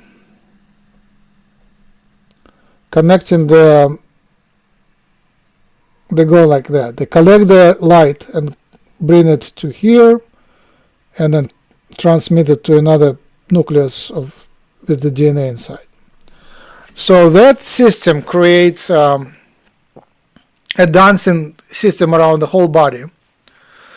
And what's cool is that DNA it's dancing, but it has its own sequence, very, how do you call it? Very fixed, very stable. 6 billion letters, so it's a program electricity. So Hameroff focused mostly on microtubules, but microtubules is a part of a bigger network containing DNA and collagen and water and proteins in the whole body. So it's a fiber optic network. Huge part of it is microtubules, but not everything. And my claim is that microtubules work more like guides of information, and DNA is the key to actually thinking. And when the DNA folds and refolds, so the chromosome basically straightens or folds, folding. Can fold. It actually folds mostly into bigger level helices. So it's like double strand folds into multiple bigger helices, and that whole folds in a helix. So that folding with the water is sequence specific. The sequence of DNA, which is stable, defines the crystallization pattern, liquid crystallization pattern. So when you have this constant refolding, recrystallization, restructuring, the structuring field, which is called morphic field, interacts with the way of its structuring, and that's the way their higher consciousness, astral consciousness, enters the mind and the body through controlling how things fold. It happens everywhere. It happens outside of the nucleus, between the cells, everywhere. So it's like everywhere. Here, here, here. But inside the nucleus there is that structure and sequence which is unique because it lives through the whole lifespan of the body and longer. So that is why DNA is better suited for connection to higher dimensions because it has a signature which is always there. And this signature, I demonstrated how the signature controls folding as well. So this folding also follows the DNA structure. The DNA sequence affects how things fold. Specifically, two double helixes, if they have similar sequence, they stick to each other very simply. So that's my discovery. Anyway, so things don't stop on a physical level. DNA and water and proteins is altogether called chromatin, or substance of chromosome, is dancing, and that dance is the gateway to the astral, to the morphic field. And then we constantly communicate back and forth. So no, if you turn off the communication, you get the Alzheimer's person in a stage where they forget anything, they can't think straight, they sort of function, but they become robotic. And then once in a while, their higher mind reconnects to Alzheimer's person, and you can see that they become conscious and aware and stuff. So no, to be like actually like normal functioning human, even normal person, you need a higher dimensional connection. Without that, you become very robotic, very primitive. So no, the answer is that no, microtubules is cool, but it's only the gateway to DNA, and DNA is a gateway to higher dimensional consciousness, and only with that we become typical humans. And the second question is, can we use my technology to help? I have ideas. They're still in a very primitive stage. I kind of have very primitive prototypes. I don't even experiment on humans because I'm afraid to experiment on myself. It might hurt. If this is true, what I'm experimenting with, then it should hurt because powerful tools should be like have both strong positive and strong negative effects. So I don't want to experiment on myself, or I want to experiment on simple things like plants and simple organisms like worms. But that requires funding, and I need funding. So right now, all of my discoveries are done on computationally, and I'm waiting for funding to arrive, to appear, so I can actually do some experimental research on model organisms, because that thing you don't want to mess around with. You want it very safe. But yes, of course. I need a 3-minute break. Temple, can you like fill out the gap talking about anything? Well, how long were you planning on running today? I think I have another, so we started 2 hours ago, maybe half an hour. Okay. But they can leave sooner if you like. Well, I'm going to have to head out. For us here in Central Time, it's about 12:44. So I'm going to have to head out a little before 1, so pretty soon. Is there anyone, I mean, I can talk if you give me a topic, I can talk. But yeah. Until you come back. Let's talk about love and children. Love and children. Okay. Does Margarita, do you want to pop in if you have anything, any comments or light language or anything? No, I don't think so, because Max is a friend of mine, and this topic for me is very natural because I work a lot with the people who are, as you call, ET. I do have systemic constellations, but I came primarily to listen, and I'm heading to work in a few minutes. Sure. So Sorry, not today. That's okay. I do want to say, like, going along with what Max is talking about, when I'm working with my teams and guides and upstairs people through telepathy, one of the exercises that has just been initiated with my best friend who passed in 2006 is where we him in spirit he in spirit sit across from me as we meditate and as we picture each other's energy or see each other's energy and see each other's like heart, even though he's in spiritual other world. We work on our breathing exercises, and part of our connection with telepathy, he says that it'll make the telepathy stronger, is to, like, if I breathe in, I bring it through my heart, I bring the breath through my heart, connect into his heart on his heart on his side, and then he breathes it in through me, so we're connecting through the heart. And he's saying that, or he has said in the past, that working with this type of connection will help the telepathy connection get stronger. So that is one of the exercises that I'm currently working on to try to test it out. So, well, Max is back now. So that was my discussion on the heart, I guess. Yeah, one of the things is, again, the heart is the source of coherence. Yeah. It pulses, it gives it's like a orchestra conductor pulsing and giving you the whole body the pulse. And that allows playing the music. Yeah. Mm-hmm. Yesterday I slept with a dog, with a puppy, and his heart was beating very fast, like, and I couldn't sleep because it was too fast. It was very energizing.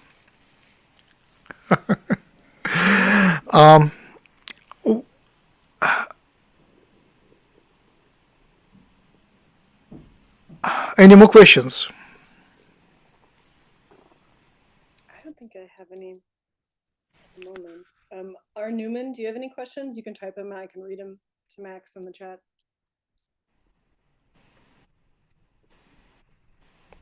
Temple, thank you for sharing your personal experiences and techniques. Any connection to primitive indigenous societies use of breath synchronization? Any connection to primitive indigenous societies' use of breath synchronization?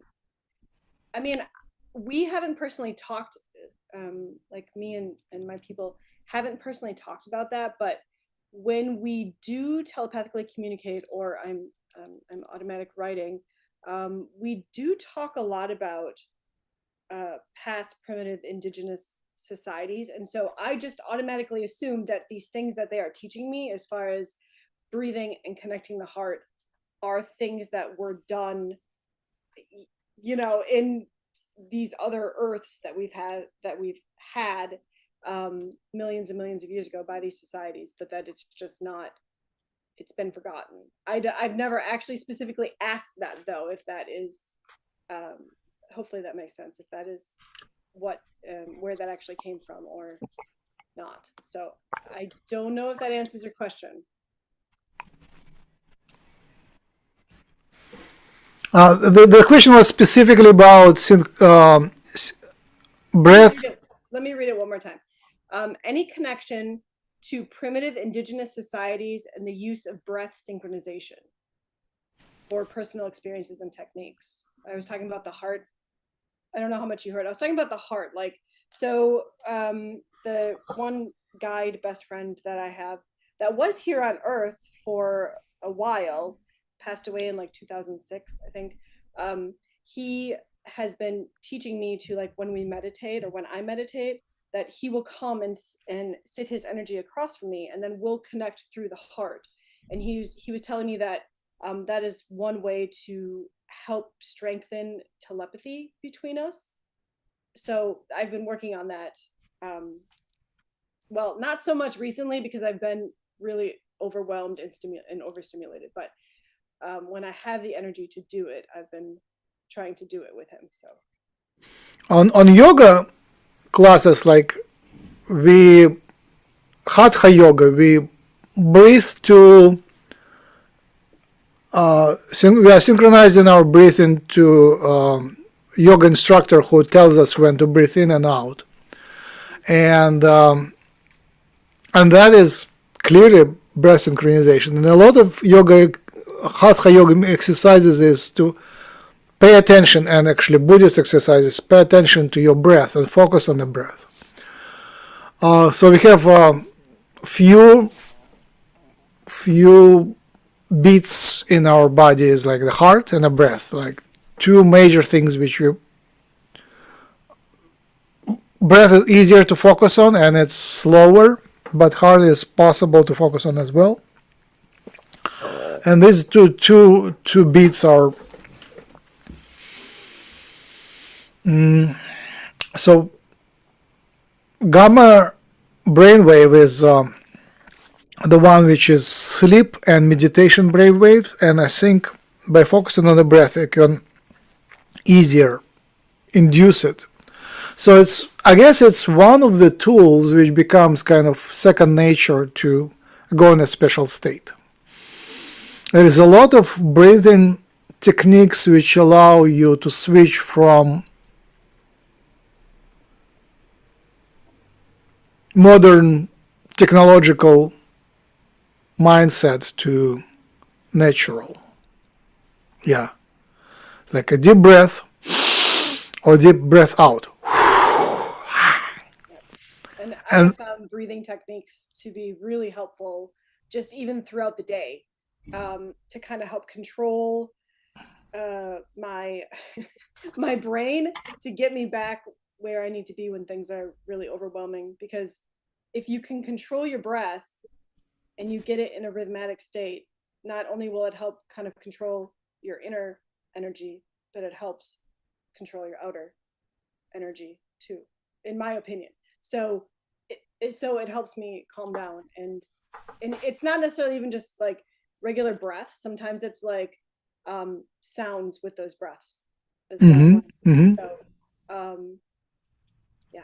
So, and with that, I think I need to head out. Sure, absolutely. Thank you very much. It was very helpful, and let's do it again. Okay, sounds good. Thank you, guys. Good day. Take care. Bye-bye. Bye. So one of the meditations is to realize that you are not your body. You are driving your body, but your body is more like a car rather than yourself. You're driving your body, and also your physical mind is not the only mind of yours. So by aiming up, you're not separating yourself from the universal consciousness. You're actually reconnecting to yourself on a higher level. Right? Any more questions?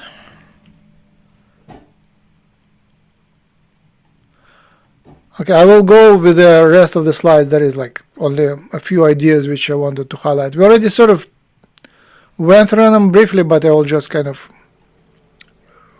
point to them a little stronger.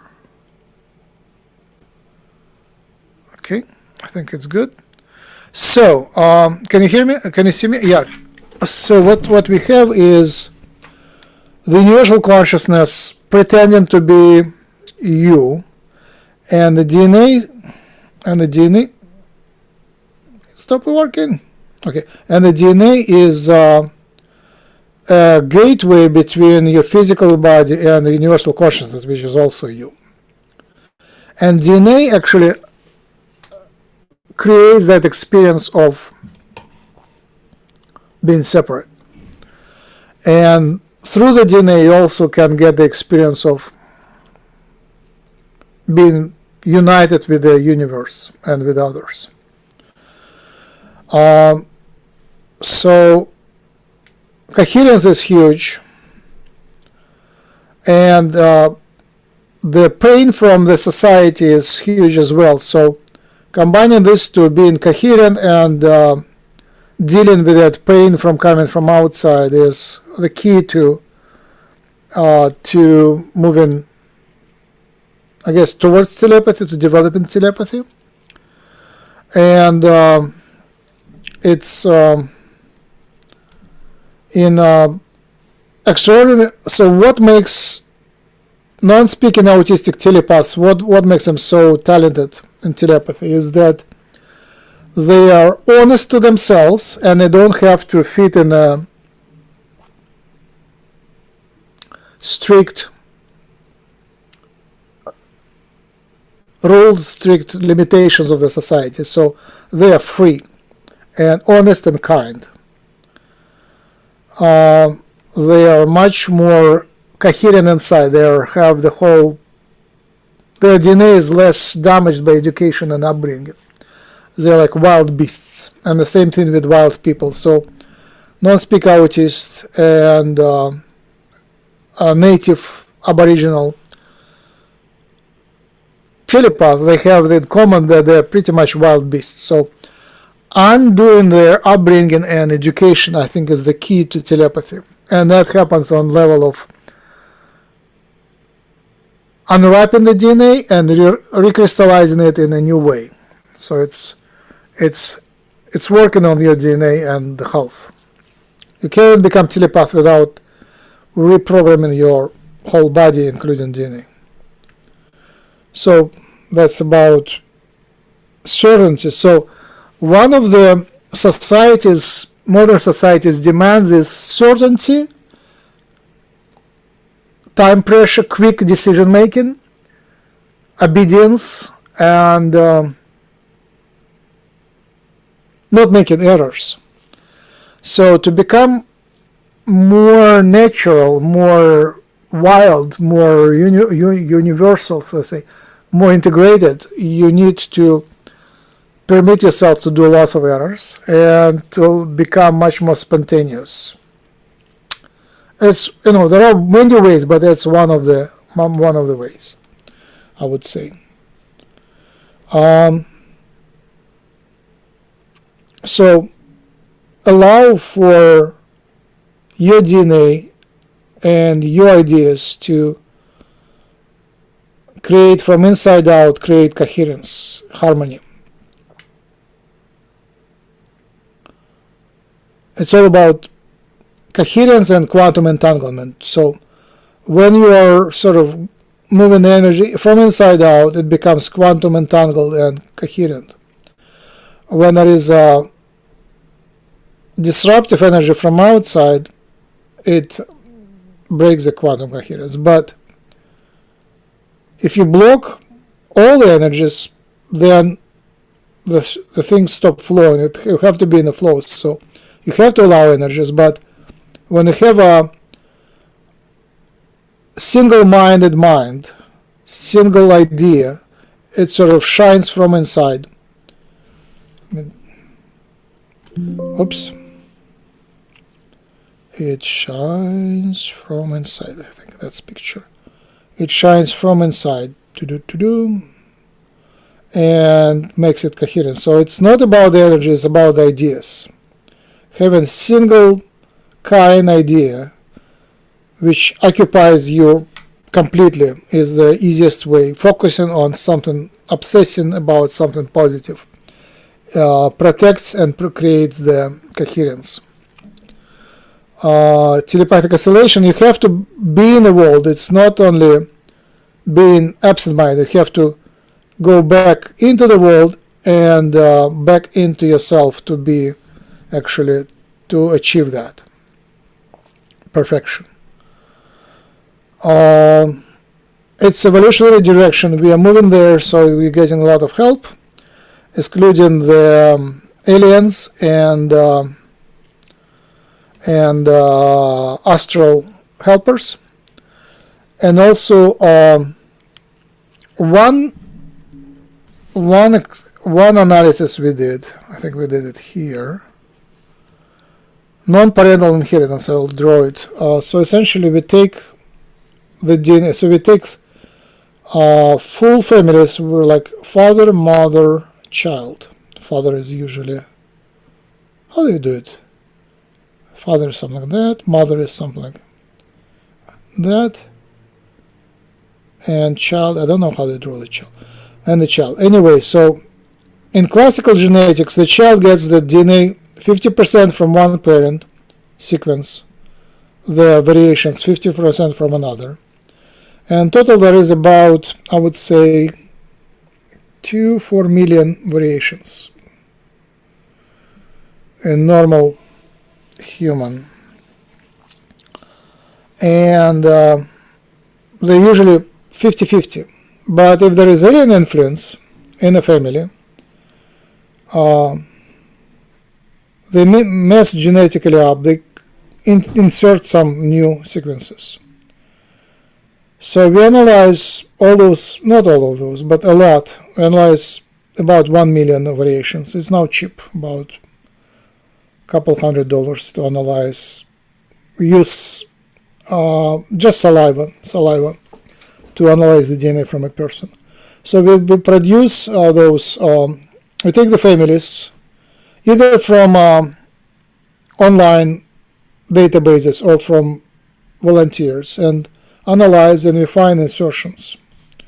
So there is like a chromosome, we find insertions where a piece of DNA is inserted which doesn't belong to any of the parents. So that's what I'm saying. Like the parents must usually like there are families which have 100% parental DNA, but there is also non-parental inheritance. So you find families where the piece of DNA comes from neither of the parents. So we discovered that so far it's like 3 families that have that effect. To prove that it is real, we need lots more funding and actual work done, but we discovered it already. So non-parental inheritance. To prove that it comes from aliens, it's harder, but it's possible. But right now we just discovered that there is some insertions, and it's just not single mutation. It's in some cases it's like 7 mutations in a row, which come from neither of the parents, non-parental. Done. Next one, and the last one is vibrational ecology. We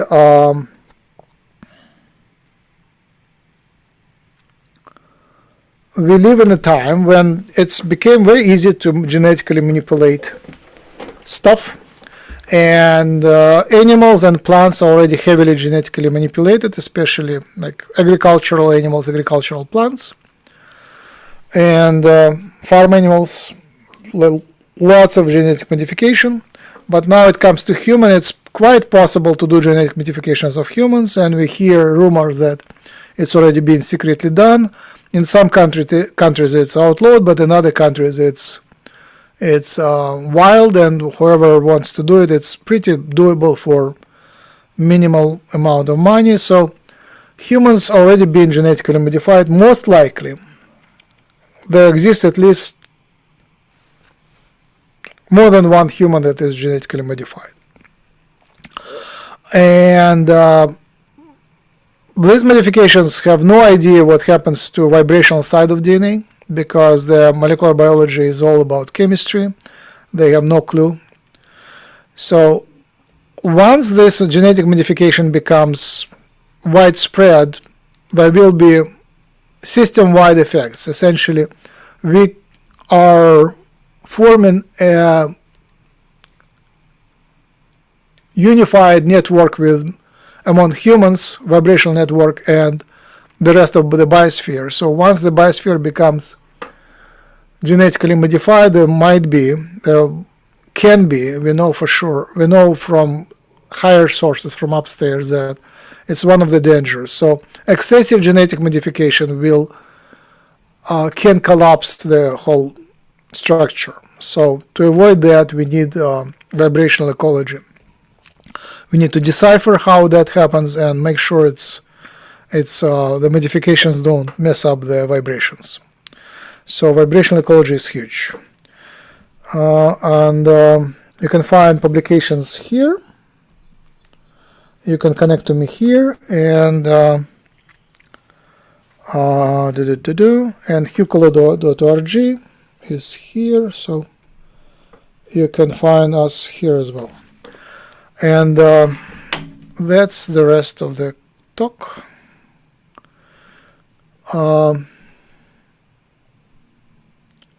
all vocal people have left, and I have one guest. Thank you for staying with me. And I will do the final vibrational magic, and we'll close.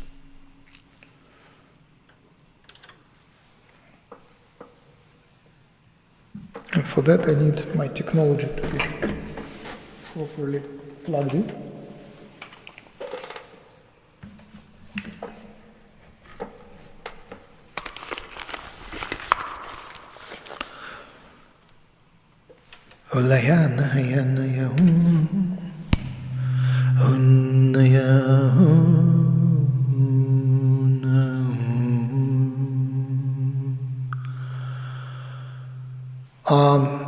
Before I go, there is a question. Max, do you need the DNA samples from both living parents and one with a child to do the research? Yes.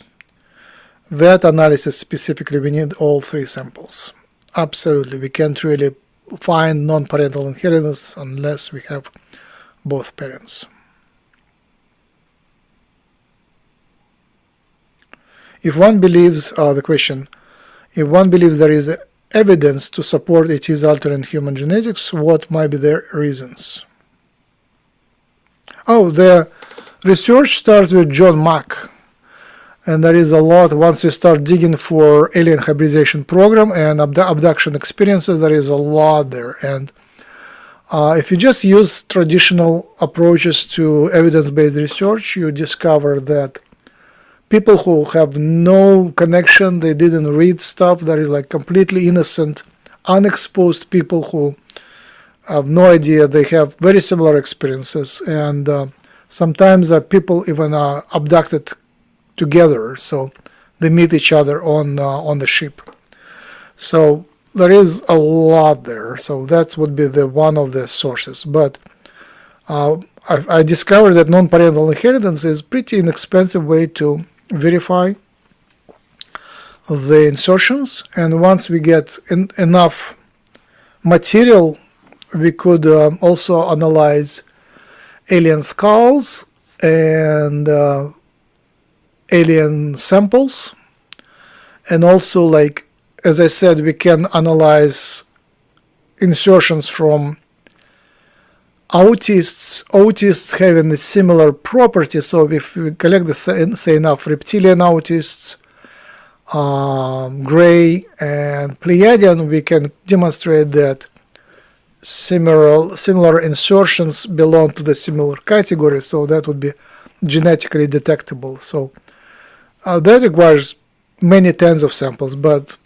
it's not that expensive. It's doable. We can demonstrate that certain insertions comes from certain alien races just by that. All right. So now we close that again.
All right, thank you very much. You know how to find us. Next seminar of that series would be about a month from now on Saturday. It's either 23rd or 30th May. Most likely, I think it's the fourth Saturday of the month, possibly. So May 23rd. You know how to find me. Just send me an email and you'll be invited by email. You can find my contacts on Max at hucolo.org. Just go to the site Hucolo and you will find us. Thank you very much. My last viewer, listener, thank you for being here. And thanks for thanks. All right, goodbye. Have a good day, everybody. I'm stopping the broadcast. How do I do